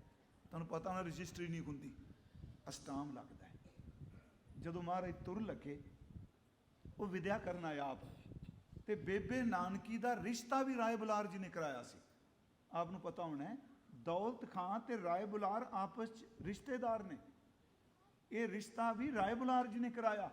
ਤੇ ਦੌਲਤ ਖਾਂ ਨੂੰ ਭਾਈ ਗੁਰਦਾਸ ਸਾਹਿਬ ਨੇ ਗੁਰੂ ਨਾਨਕ ਸਾਹਿਬ ਦੇ ਸਿੱਖਾਂ ਦੀ ਸੂਚੀ ਵਿੱਚ ਲਿਖਿਆ, ਦੌਲਤ ਖਾਂ ਲੋਧੀ ਭਲਾ ਹੋਵਾ, ਜਿੰਦ ਪੀਰ ਅਬਨਾਸ਼ੀ। ਜਦੋਂ ਤੁਰਨ ਲੱਗੇ ਤੇ ਰਾਏ ਬੁਲਾਰ ਬੈਰਾਗ ਸਨ ਜੀ। ਬਜ਼ੁਰਗ ਨੇ ਖੁੰਡੀ ਦੇ ਉੱਤੇ ਇਸ ਤਰ੍ਹਾਂ ਹੱਥ ਰੱਖਿਆ ਤੇ ਨੀਵੀਂ ਪਾਈ, ਅੱਖਾਂ 'ਚ ਪਾਣੀ ਸੀ। ਤੁਰਦਿਆਂ ਕਹਿੰਦੇ ਆ, ਮੇਰੇ ਲਈ ਆਪ ਜੀ ਦਾ ਹੁਕਮ ਕੀ ਹੈ? ਮੇਰੇ ਲਈ ਹੁਕਮ ਕੀ ਹੈ? ਸਤਿਗੁਰੂ ਸਮਝ ਗਏ ਵੀ ਇਹ ਬੈਰਾਗ 'ਚ ਨੇ। ਕਹਿੰਦੇ ਆ, ਰਾਏ ਜੀ ਤੁਸੀਂ ਬਜ਼ੁਰਗ ਹੋ, ਆਹ ਗੱਲ ਸੁਣਿਓ, ਆਪਣੀ ਸਿਆਣਪ, ਆਪਣੀ ਦੌਲਤ, ਆਪਣੀ ਅਕਲ, ਆਪਣੇ ਬੰਦੇ, ਆਪਣੇ ਜਿੰਨੇ ਵੀ ਜ਼ਮੀਨ ਭੋਏ ਭਾਂਡਾ, ਜਿੱਥੇ ਸਾਰੇ ਜਵਾਬ ਦੇ ਦੇਣ, ਅੱਲਾ ਦੇ ਸਨਮੁਖ ਖਲੋ ਕੇ ਅਰਦਾਸ ਕਰਿਓ, ਤੁਹਾਡਾ ਹਰ ਕੰਮ ਸਫਲ ਹੋਵੇਗਾ। ਮੈਂ ਜਦੋਂ ਆਹ ਪੜਿਆ ਵੀ ਇਹ ਕਿਉਂ ਕਹਿ ਦਿੱਤਾ, ਪੈਸਾ ਜ਼ਮੀਨ, ਉਹ ਬੰਦਾ ਸ਼ਰਧਾ ਵਾਲਾ ਹੈ। ਕਿਉਂਕਿ ਜਦੋਂ ਅਰਦਾਸ ਕਰਦਿਆਂ ਇਹ ਫੁਰਨੇ ਉੱਠਦੇ ਨੇ, ਚਲੋ ਜੇ ਨਾ ਸੁਣੀ ਗਈ ਆਪਣਾ ਫਲਾਣਾ ਬੰਦਾ ਜਾਣੂ ਹੈ, ਉਦੋਂ ਕੋਈ ਨਹੀਂ ਸੁਣੀ ਜਾਣੀ। ਜੀ ਕੀ ਬਿਰਤਾ ਹੋਏ ਸੋ ਗੁਰ ਪੈ, ਅਰਦਾਸ ਕਰ ਛੋੜ ਸਿਆਣਪ ਸਗਲ, ਮਨ ਤਨ ਅਰਪ ਧਾਰ। ਸਿਆਣਪ, ਸਿਆਣਿਆਂ ਦੀ ਅਰਦਾਸ ਨਹੀਂ ਸੁਣੀ ਜਾਂਦੀ, ਯਾਦ ਰੱਖਿਓ, ਇਹ ਭਗਤਾਂ ਦੀ ਸੁਣੀ ਜਾਂਦੀ ਹੈ, ਕਿਉਂਕਿ ਸਿਆਣਪ ਵਿੱਚ ਖਲੋ ਜਾਂਦੀ ਹੈ। ਤੇ ਜਦੋਂ ਬੰਦੇ ਕਿਸੇ ਨੂੰ ਖੁਸ਼ ਕਰਨ ਲਈ ਕਰਦੇ ਆ, ਰੱਬ ਉਹ ਵੀ ਨਹੀਂ ਸੁਣਦਾ। ਮੈਨੂੰ ਬਖਸ਼ ਦਿਓ ਨਿਮਾਣਿਆਂ ਦੇ, ਉਹ ਬੜੇ ਪਟਣੀ ਘਰ ਦੇ ਜੀਆਂ ਨੂੰ ਖੁਸ਼ ਕਰਨ ਲਈ ਨਹੀਂ ਪਿਆਰਿਓ, ਸਿਰਫ ਉਹਨੂੰ ਥੋੜਾ ਜਿਹੀ ਕਹਿ ਦਿਓ, ਮੇਰਾ ਕੰਮ ਕਰਦੀ ਯਾਰ ਏ, ਉਹ ਮੋੜਦਾ ਥੋੜਾ ਹੈ। ਸਤਿਗੁਰਾਂ ਨੇ ਤੇ ਸ਼ਬਦ ਵਰਤਿਆ ਕਿ ਭਾਈ ਸਿੱਖੋ, ਵਾਹਿਗੁਰੂ ਦੇ ਸਨਮੁਖ ਅਰਦਾਸ ਕਰਨੇ ਆ ਤੇ ਲਫ਼ਜ਼ ਕੋਈ ਵਰਤ ਨਹੀਂ ਸਕਦਾ। ਕਹਿੰਦੇ ਕੰਨ ਦੇ ਕੇ ਸੁਣ, ਤੇਰੇ ਕੰਨ 'ਚ ਕਹਿਣੀ ਹੈ। ਫਿਰ ਸੁਣੋ, ਯਕ ਇੱਕ, ਅਰਜ ਦਾ ਅਰਥ ਹੈ ਬੇਨਤੀ, ਗੁਫਤਮ ਦਾ ਅਰਥ ਹੈ ਮੈਂ ਆਖੀ, ਪੇਸ਼ ਤੋਂ ਦਾ ਅਰਥ ਹੈ ਤੇਰੇ ਸਾਹਮਣੇ, ਦਰ ਦਾ ਅਰਥ ਹੈ ਵਿੱਚ, ਗੋਸ਼ ਦਾ ਅਰਥ ਹੈ ਕੰਨ, ਤੇ ਕੁਨ ਦਾ ਅਰਥ ਹੈ ਕਰ, ਤੇ ਕਰਤਾਰ ਦਾ ਅਰਥ ਹੈ ਵਾਹਿਗੁਰੂ।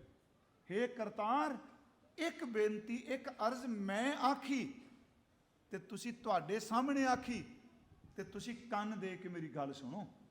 ਕੀ ਜੀ? ਹੱਕਾ, ਹੱਕ ਲਫ਼ਜ਼ ਹੈ ਫਾਰਸੀ ਦਾ, ਇਹਦਾ ਅਰਥ ਹੈ ਸੱਚ। ਹੱਕਾ ਦਰ ਤੇ ਤੂੰ ਸੱਚ ਹੈ। ਮੈਨੂੰ ਇੰਜ ਲੱਗਦਾ ਇਹ ਅਰਦਾਸ ਵੀ ਸਿਫਤ ਹੈ। ਹੱਕਾ ਤੁਸੀਂ ਸੱਚ ਹੋ। ਕਬੀਰ, ਕਬੀਰ ਦਰ ਤੇ ਵੱਡਾ। ਇੱਕ ਗੁਰੂ ਗ੍ਰੰਥ ਸਾਹਿਬ ਵਿੱਚ ਭਗਤ ਕਬੀਰ ਜੀ ਨੇ, ਉਹ ਵੀ ਪਰਸ਼ੀਅਨ ਦਾ ਸ਼ਬਦ ਹੈ। ਕਬੀਰ ਸਾਹਿਬ ਨੇ ਰੱਬ ਲਈ ਵੀ ਸ਼ਬਦ ਕਬੀਰ ਵਰਤਿਆ।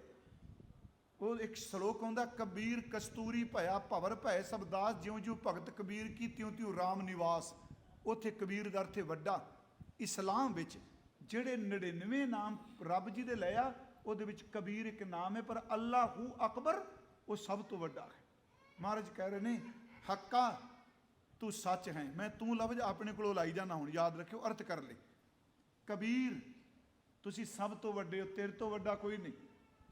ਕਬੀਰ ਕਰੀਮ, ਕਰੀਮ ਦਰ ਤੇ ਤੁਸੀਂ ਬਖਸ਼ਿਸ਼ ਕਰਨ ਵਾਲੇ ਹੋ, ਤੁਸੀਂ ਦਇਆ ਕਰਨ ਵਾਲੇ ਹੋ। ਅੱਗੇ ਜੀ ਤੂੰ, ਇਹਨੂੰ ਤੂੰ ਹੀ ਪੜ੍ਹਨਾ, ਟਿੱਪੀ ਨਹੀਂ ਲਾਣੀ।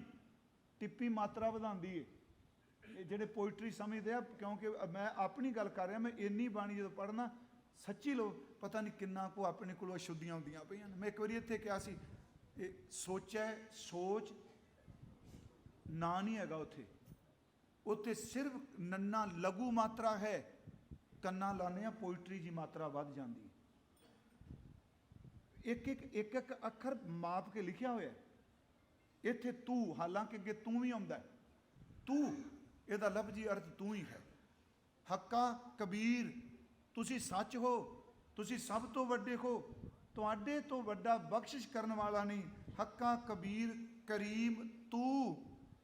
ਅੱਗੇ ਜੀ ਬੇਐਬ, ਤੈਨੂੰ ਕੋਈ ਐਬ ਨਹੀਂ, ਕੋਈ ਐਬ ਨਹੀਂ। ਜਿਹਨੂੰ ਆਪ ਜਾਪ ਸਾਹਿਬ ਪੜ੍ਹਦੇ ਹੋ ਕਿ ਪਾਕ ਬੇਐਬ ਹੈ, ਤੁਸੀਂ ਇੰਨੇ ਪਵਿੱਤਰ ਹੋ ਵਾਹਿਗੁਰੂ ਜੀ, ਤੁਹਾਡੇ ਵਿੱਚ ਕੋਈ ਐਬ ਹੈ ਹੀ ਨਹੀਂ। ਹੱਕਾ ਕਬੀਰ ਕਰੀਮ ਤੂੰ ਬੇਐਬ। ਅੱਗੇ ਸ਼ਬਦ ਹੈ ਜੀ ਪਰਵਦਗਾਰ, ਪਰ ਪਰਸ਼ੀਅਨ ਦਾ ਸ਼ਬਦ ਹੈ ਪਰਵਰਦਗਾਰ। ਮੈਂ ਆਪ ਨੂੰ ਤਾਂ ਕਿਹਾ ਸੀ, ਬੋਲੀ ਬਦਲ ਰਹੀ ਸੀ ਉਦੋਂ। ਇਹ ਆਪ ਜੀ ਕਹੋਗੇ ਵੀ ਇਹ ਕਿਉਂ ਸੁਣਾਇਆ, ਕਿਉਂਕਿ ਮੈਨੂੰ ਪਤਾ ਹੈ ਜਿਹੜੇ ਅੱਜ ਕੱਲ੍ਹ ਪੜ੍ਹੇ ਲਿਖੇ ਉਹ ਕਹਿ ਦਿੰਦੇ ਆ ਨਹੀਂ ਜੀ ਇਹ ਠੀਕ ਕੋਈ ਨਹੀਂ ਸ਼ਬਦ, ਤੇ ਪਰਵਰਦਗਾਰ ਚਾਹੀਦਾ। ਤੇ ਮੈਂ ਆਪ ਨੂੰ ਬੇਨਤੀ ਕੀਤੀ ਸੀ, ਨਵੀਂ ਬੋਲੀ ਜਨਮ ਲੈ ਰਹੀ ਹੈ। ਇਹ ਉਹਦਾ ਮੋਢੇ ਉਂਝ ਉਰਦੂ ਜਿਹੜਾ ਜ਼ਿਆਦਾ ਪ੍ਰਚਲਿਤ ਸ਼ਾਹਜਹਾਨ ਦੇ ਵੇਲੇ ਹੋਇਆ। ਫਿਰ ਬੇਨਤੀ ਹੈ, ਇੱਥੇ ਪਰਵਦਗਾਰ, ਬਾਣੀ 'ਚ ਪਰਵਦਗਾਰ ਹੁੰਦਾ ਹੈ, ਉਂਝ ਲਫ਼ਜ਼ ਪਰਵਰਦਗਾਰ, ਇਹਦਾ ਅਰਥ ਸਭ ਦੀ ਪਾਲਣਾ ਕਰਨ ਵਾਲਾ। ਇਹ ਅਰਥ ਹੋ ਗਿਆ ਵਾਹਿਗੁਰੂ ਜੀ ਇੱਕ ਅਰਦਾਸ ਸੁਣੋ, ਕੰਨ ਦੇ ਕੇ ਸੁਣੋ, ਤੇਰੇ ਸਾਹਮਣੇ ਕਹਿਣ ਲੱਗਾ। ਤੇ ਕੀ ਕਿਹਾ? ਇਹ ਅਰਦਾਸ 'ਚ ਮੰਗਿਆ ਕੁਝ ਨਹੀਂ, ਸਿਫਤ ਹੀ ਕਰਕੇ। ਫਿਰ ਸੁਣੋ ਕਿੱਡੀ ਵੱਡੀ ਗੱਲ, ਕੁਛ ਨਹੀਂ ਮੰਗਿਆ। ਇਹ ਅਰਦਾਸ ਕਰੇ ਬੰਦਾ, ਤੂੰ ਵੱਡਾ ਹੈ, ਤੂੰ ਪਵਿੱਤਰ ਹੈ, ਤੂੰ ਬਖਸ਼ਿਸ਼ ਕਰਨ ਵਾਲਾ, ਤੇਰੇ 'ਚ ਐਬ ਕੋਈ ਨਹੀਂ। ਪਿਆਰਿਓ ਕੁਝ ਵੀ ਨਾ ਮੰਗੇ, ਰੱਬ ਉਹਦੀ ਝੋਲੀ ਉਂਝੀ ਭਰ ਦਿੰਦਾ। ਇਹ ਸਿਫਤ ਹੈ। ਹੱਕਾ ਕਬੀਰ ਕਰੀਮ ਤੂੰ ਬੇਐਬ ਪਰਵਦਗਾਰ। ਸਮਾਂ ਕਾਫੀ ਜ਼ਿਆਦਾ ਹੋ ਗਿਆ, ਪਰ ਇਹਨੂੰ ਭੁੱਲਿਓ ਨਾ, ਆਪਾਂ ਇਹਦੇ ਕੱਲ ਨੂੰ ਫਿਰ ਅਰਥ ਸ਼ੁਰੂ ਕਰਾਂਗੇ। ਇੱਕ ਮੈਂ ਬੇਨਤੀ ਹੋਰ, ਇੱਕ ਅਸੀਂ ਕਹਿੰਦੇ ਹਾਂ, ਇਹ ਮੈਂ ਤੁਹਾਨੂੰ ਪਹਿਲਾਂ ਕਹਿ ਦਿੱਤਾ ਵੀ ਇਸ ਕਥਾ ਦਾ ਅਰਥ ਇਹ ਨਹੀਂ ਕਿ ਮੈਂ ਹੀ ਸੱਚ ਬੋਲ ਰਿਹਾ, ਜਿੰਨੀ ਕੁ ਸਮਝੇ ਆਪਾਂ ਉਨੀ ਗੱਲ ਕਰ ਰਹੇ ਹਾਂ। ਇੱਕ ਪਾਸੇ ਅਸੀਂ ਕਹਿੰਦੇ ਹਾਂ ਜੀ ਕੀ ਬਿਰਥਾ ਹੋਏ ਸੋ ਗੁਰ ਪੈ ਅਰਦਾਸ ਕਰ, ਕੀਤਾ ਲੋੜੀ ਹੈ ਕੰਮ ਸੋ ਹਰ ਪੈ ਆਖੀ ਹੈ ਨਾ। ਇੱਕ ਸ਼ਬਦ ਕਹਿੰਦੇ ਕਹੋ ਬੇਨੰਤੀ ਆਪਣੇ ਸਤਿਗੁਰ ਪਾਹੇ, ਇੱਕ ਇਹ ਵੀ ਆਉਂਦਾ ਵਿਣ ਬੋਲਿਆ ਸਭ ਕੀ ਜਾਣਦਾ, ਕਿਸ ਆਗਿਆ ਕੀਚੈ ਅਰਦਾਸ। ਦੋਨੋਂ ਪੱਖ ਹੋ ਗਏ ਨਾ। ਜਿੰਨੀ ਕੋਈ ਮੈਨੂੰ ਸਮਝ ਪਈ, ਜੇ ਠੀਕ ਲੱਗੀ ਤੇ ਸਵੀਕਾਰ ਕਰਿਓ। ਇਹ ਅਵਸਥਾ ਵੱਖਰੀ ਵੱਖਰੀ ਹੈ। ਕਿਸੇ ਬੰਦੇ ਦੀ ਅਵਸਥਾ ਹੈ ਉਹ ਬੋਲ ਕੇ ਆਪਣਾ ਦੁੱਖ ਦੱਸਦਾ ਹੈ। ਯਾਦ ਰੱਖਿਓ ਕੋਈ ਇੰਨੇ ਕੁ ਭੇਦ ਹੋ ਗਏ ਨੇ, ਕਹਿੰਦੇ ਨੇ ਤੈਨੂੰ ਕੀ ਦੱਸਣਾ, ਤੂੰ ਤਾਂ ਜਾਣ ਨਹੀਂ ਪਿਆ ਨਾ। ਇਹਦੀ ਉਦਾਹਰਨ ਕਿਵੇਂ ਸਮਝਿਆ ਜਾਏ? ਇੱਕ ਮਾਂ ਦੇ ਘਰ ਦੋ ਸੰਤਾਨਾਂ ਨੇ, ਦੋ ਬੱਚੇ ਨੇ, ਬੇਟੀਆਂ 'ਚ ਬੇਟੇ। ਇੱਕ ਦੀ ਉਮਰ 5 ਸਾਲ ਦੀ ਹੈ, ਇੱਕ 5 ਮਹੀਨੇ ਦਾ। 5 ਸਾਲ ਵਾਲਾ ਉਹ ਮੰਗ ਕੇ ਕਹਿੰਦਾ ਰੋਟੀ ਦਿਓ, ਦੁੱਧ ਦਿਓ, ਆਹ ਦਿਓ। ਜਿਹੜਾ 5 ਮਹੀਨੇ ਦਾ ਉਹ ਵਿਚਾਰਾ ਕਿੱਥੇ ਮੰਗਦਾ? ਗੁਰੂ ਰਾਮਦਾਸ ਕਹਿੰਦੇ ਵਿਣ ਬੋਲਿਆ ਕਿਵੇਂ ਸੁਣਦਾ? ਇਹ ਅਵਸਥਾ ਹੈ, ਬੋਲਣ ਦੀ ਲੋੜ ਨਹੀਂ ਪੈਂਦੀ। ਕਿਵੇਂ? ਬੱਚਾ ਸੁੱਤਾ ਹੈ, ਇਹ ਤੇ ਮਾਈ ਕੰਮ ਕਰ ਰਹੀ, ਮਾਈ ਮੈਂ ਸ਼ਬਦ ਵਰਤਣਾ ਬੜਾ ਪੁਰਾਣਾ ਹੈ ਜੀ। ਹੁਣ ਯਾਦ ਰੱਖਿਓ, ਜਿਹੜੇ ਪੁਰਾਣੇ ਗੁਰਸਿੱਖ ਸਨ ਉਹ ਬੁੱਢੀ ਸ਼ਬਦ ਵਰਤਦੇ ਸਨ। ਕਾਜੀ ਨੂਰ ਮੁਹੰਮਦ ਲਿਖਦਾ, ਸਿੱਖਾਂ ਨੂੰ ਬਹੁਤ ਭੈੜਾ ਉਹਨੇ ਲਿਖਿਆ, ਬਹੁਤ ਭੈੜਾ ਲਿਖਿਆ, ਪਰ ਅਖੀਰ ਤੇ ਕਹਿੰਦਾ ਜਦੋਂ ਭਾਵੇਂ ਦੁਸ਼ਮਣ ਦੀ ਵੀ ਕੋਈ ਬੀਬੀ ਆ ਜਾ ਉਹਨੂੰ ਬੁੱਢੀ ਕਹਿ ਕੇ ਪੁਕਾਰਦੇ ਆ। ਅੱਜ ਸ਼ਬਦ ਬਦਲ ਚੁੱਕਿਆ ਬੁੱਢੀ ਦੇ। ਉਸ ਮਾਈ ਨੇ ਹੱਥ ਧੋਤੇ, ਨਿਆਣਾ ਸੁੱਤਾ ਹੈ, ਉਹਨੂੰ ਉਠਾਉਣ ਲੱਗ ਪਈ। ਤੇ ਜੇ ਬੀਬੀ ਘਰ ਦੀ ਕੋਈ ਪੁੱਛ ਲੈ ਵੀ ਧੀਏ ਇਹ ਸੁੱਤਾ, ਤੂੰ ਆਪਣਾ ਕੰਮ ਨਿਬੇੜ, ਤੂੰ ਵਿੱਚੇ ਛੱਡ ਕੇ ਆ ਗਈ ਹੈ, ਉਹ ਕਹਿੰਦੀ ਇਹਨੂੰ ਭੁੱਖ ਲੱਗ ਗਈ। ਉਹ ਪੁੱਛੇ ਵੀ ਰੋਇਆ ਨਹੀਂ, ਇਹਨੇ ਕੁਝ ਮੰਗਿਆ, ਭੁੱਖ, ਕਹਿੰਦੀ ਹੈ ਇਹ ਤੁਹਾਨੂੰ ਪਤਾ ਨਹੀਂ ਲੱਗਣਾ, ਮੈਨੂੰ ਪਤਾ ਹੈ। ਤੈਨੂੰ ਕਿਵੇਂ ਪਤਾ ਹੈ? ਕਹਿੰਦੀ ਹੈ ਇਹ ਅੰਦਰੋਂ ਮੇਰੇ ਨਾਲ ਜੁੜਿਆ ਹੈ, ਇਸ ਸੁੱਤੇ ਨੂੰ ਜਦੋਂ ਭੁੱਖ ਲੱਗਦੀ ਮੇਰੇ ਸੀਨੇ 'ਚ ਦੁੱਧ ਨਿਕਲਣ ਲੱਗ ਪੈਂਦਾ ਹੈ। ਉਹ ਬਿਨ ਬੋਲਿਆ ਹੈ, ਇੰਨਾ ਕੁ ਅੰਦਰੋਂ ਜੁੜਿਆ ਹੋਵੇ। ਗੁਰਮੁਖੋ, ਬਿਨਾਂ ਸਵਾਦ ਵੀ ਇਹਦੇ 'ਚ ਹੈ, ਮੰਗੇ ਨਾ ਐਸੀ ਅਵਸਥਾ ਮਿਲ ਜਾਏ। ਬਿਨ ਬੋਲਿਆ ਉਹ ਬੱਚਾ ਕੁਛ ਨਹੀਂ ਬੋਲਿਆ, ਸੁੱਤੇ ਨੂੰ ਮਾਂ ਉਠਾ ਕੇ ਦੁੱਧ ਪੀ ਦਿੰਦੀ ਹੈ। ਇੱਥੇ ਬੋਲ ਕੇ ਵੀ ਅਰਦਾਸ ਕੀਤੀ ਜਾ ਸਕਦੀ ਹੈ ਜੀ। ਕਈ ਤਾਂ ਹੁਣ ਇੰਨਾ ਕੁ ਕਰ ਦਿੰਦੇ ਆ, ਨਹੀਂ ਅਰਦਾਸਾਂ ਨਹੀਂ ਕਰਨੀਆਂ। ਗੁਰੂ ਰਾਮਦਾਸ ਕਹਿੰਦੇ ਆ, ਮੈਂ ਤਾਣ ਦੀਵਾਨ ਤੂੰ ਹੈ ਮੇਰੇ ਸੁਆਮੀ, ਮੈਂ ਤੁਧ ਆ ਗਏ ਅਰਦਾਸ, ਮੈਂ ਹੋਰ ਥਾਉ ਨਹੀਂ, ਜਿਸ ਪੈ ਕਰੂੰ ਬੇਨੰਤੀ, ਮੇਰਾ ਦੁੱਖ ਸੁੱਖ ਤੁਝੀ ਪਾਸ। ਬਾਕੀ ਵਿਚਾਰ ਆਪਾਂ ਕੱਲ ਨੂੰ ਕਰਾਂਗੇ, ਤੇ ਮੈਂ ਯਤਨ ਕਰਾਂਗਾ ਅੱਗੇ ਆਪਾਂ ਪਤਾ ਸਾਰਾ। ਪਰ ਮੇਰੀ ਬੇਨਤੀ ਸ਼ਬਦ ਪੜ੍ਹ ਕੇ ਆਇਓ ਪਲੀਜ਼। ਜਿਹੜੀ 1430 ਅੰਗ ਵਾਲਾ ਸਰੂਪ ਹੈ, ਇਹ 721 ਅੰਗ ਤੇ ਹੈ। ਜਿਹੜੀਆਂ ਦੋ ਪੋਥੀਆਂ ਨੇ, ਪਹਿਲੀ ਦੂਜੀ ਪੋਥੀ ਦਾ ਪਹਿਲਾ ਹੀ ਸ਼ਬਦ ਹੈ ਤਿਲੰਗ ਰਾਗ ਦਾ। ਉਹ ਵੇਖੋ, ਆਪਾਂ ਆਏ ਹਾਂ, ਤੁਸੀਂ ਪ੍ਰਬੰਧਕ ਵੀਰਾਂ ਨੇ ਬੁਲਾਇਆ ਹੈ, ਪਰ ਮੇਰੀ ਇੱਛਾ ਹੈ ਵੀ ਇਹ ਸ਼ਬਦ ਕੰਠ ਕਰ ਲਓ, ਕਿਉਂਕਿ ਘੱਟੋ ਘੱਟ ਮੈਂ ਗੁਰੂ ਨਾਨਕ ਸਾਹਿਬ ਦੇ ਸੁਰਖੂ ਹੋ ਸਕਾਂ। ਮੈਂ ਤੇਰੀ ਗੱਲ ਕਰਕੇ ਆਇਆ ਸਾਂ, ਇਹ ਮੇਰੀ ਬੇਨਤੀ ਹੈ। ਬੜਾ ਸੌਖਾ ਹੈ ਸਾਰਿਆਂ ਕੋਲ, ਤੁਸੀਂ ਦੇਖਿਓ, ਇਹਨੂੰ ਨਿਤਨੇਮ 'ਚ ਮਿਲਾ ਲਓ ਰੋਜ਼, ਸਤਿਗੁਰੂ ਕਿਰਪਾ ਕਰੇ। ਹਾਂਜੀ, ਇਹ ਸੌਖਾ ਸੰ ਕਰ ਲਿਆ। ਆਓ ਜੀ, ਵੈਸੇ ਕਹਿਣਾ ਤਾਂ ਨਹੀਂ ਚਾਹੀਦਾ ਜਿੰਨਾ ਜਾਣਾ, ਪਰ ਮੈਨੂੰ ਪਤਾ ਕਮਾ ਲਿਓ ਤੁਸੀਂ। ਮੈਂ ਸਰੀ ਕਿਹਾ ਸੀ ਵੀ ਜਿੰਨਾ ਜਾਣਾ ਤੁਰ ਜੋ। ਇੱਕ ਬਜ਼ੁਰਗ ਸਨ, ਉਹ ਕਹਿੰਦੇ ਬਾਬਾ ਜੀ ਨਾਮ ਲੋਕੀ ਜਪਾਉਂਦੇ ਨੇ, ਇਕੱਠਿਆਂ ਕਰਕੇ ਤੁਸੀਂ ਭਜਾਉਂਦੇ ਪਏ। ਉਹ ਮੈਂ ਕਿਹਾ ਮੈਂ ਤਾਂ ਕਿਹਾ ਸੀ ਵੀ ਕਿੰਨੀ ਦੇਰ ਦੇ ਗੋਡੇ ਲੈ ਕੇ ਬੈਠੇ ਆ, ਪਰ ਕਰੋ ਕਿਰਪਾ ਪਲੀਜ਼। ਸਾਰੇ ਬੋਲਿਓ ਜੀ, ਪਹਿਲਾਂ ਦਾਸ ਬੋਲੇਗਾ, ਫਿਰ ਸਿੰਘ, ਫਿਰ ਬੀਬੀਆਂ। ਕਰੋ ਕਿਰਪਾ, ਸਾਰੇ ਉੱਚੀ ਆਵਾਜ਼ 'ਚ ਅਸੀਸ ਬਖਸ਼ੋ ਜੀ। ਸਤਨਾਮ ਵਾਹਿਗੁਰੂ, ਸਤਨਾਮ ਵਾਹਿਗੁਰੂ, ਸਤਨਾਮ ਵਾਹਿਗੁਰੂ, ਸਤਨਾਮ ਵਾਹਿਗੁਰੂ। ਬੀਬੀਆਂ ਭੈਣਾਂ,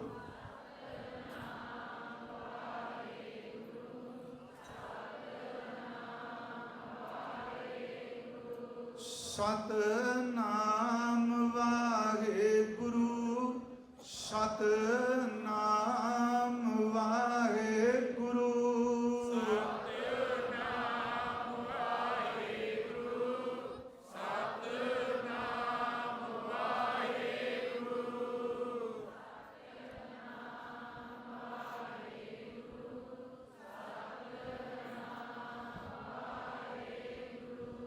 ਸਤਨਾਮ ਵਾਹਿਗੁਰੂ, ਸਤਨਾਮ ਵਾਹਿਗੁਰੂ, ਸਤਨਾਮ ਵਾਹਿਗੁਰੂ,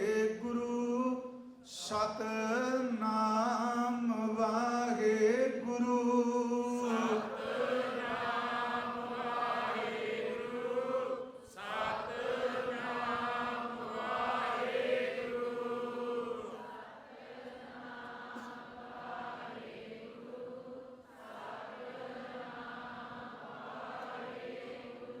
ਸਤਨਾਮ ਵਾਹਿਗੁਰੂ, ਸਤਨਾਮ ਵਾਹਿਗੁਰੂ, ਸਤਨਾਮ ਵਾਹਿਗੁਰੂ, ਸਤਨਾਮ ਵਾਹਿਗੁਰੂ, ਸਤਨਾਮ ਵਾਹਿਗੁਰੂ,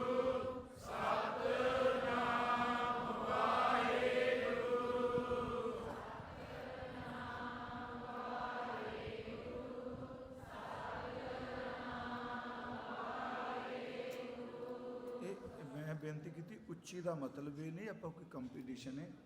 ਯਾਦ ਰੱਖਿਓ, ਸ਼ਬਦ ਦੀ ਫ੍ਰੀਕੁਐਂਸੀ ਹੁੰਦੀ ਹੈ ਨਾ, ਜਿੰਨੀ ਸਪੇਸ ਵਿੱਚ ਸ਼ਬਦ ਗੂੰਜਦਾ ਹੈ ਨਾ, ਉਹ ਸਾਰਾ ਔਰਾ ਚੇਂਜ ਹੋ ਜਾਂਦਾ ਹੈ। ਮੇਰੀ ਫਿਰ ਬੇਨਤੀ। ਦੂਜਾ, ਅਸੀਂ ਪਹਾੜੇ ਪੜ੍ਹ ਕੇ ਆਏ ਹਾਂ, ਬਜ਼ੁਰਗਾਂ ਨੂੰ ਪਤਾ ਹੋਣਾ ਹੈ, ਦੂਣੀ ਦਾ, 3 ਦਾ, 4 ਦਾ, ਉਹ ਜਾਪ ਹੀ ਸੀ।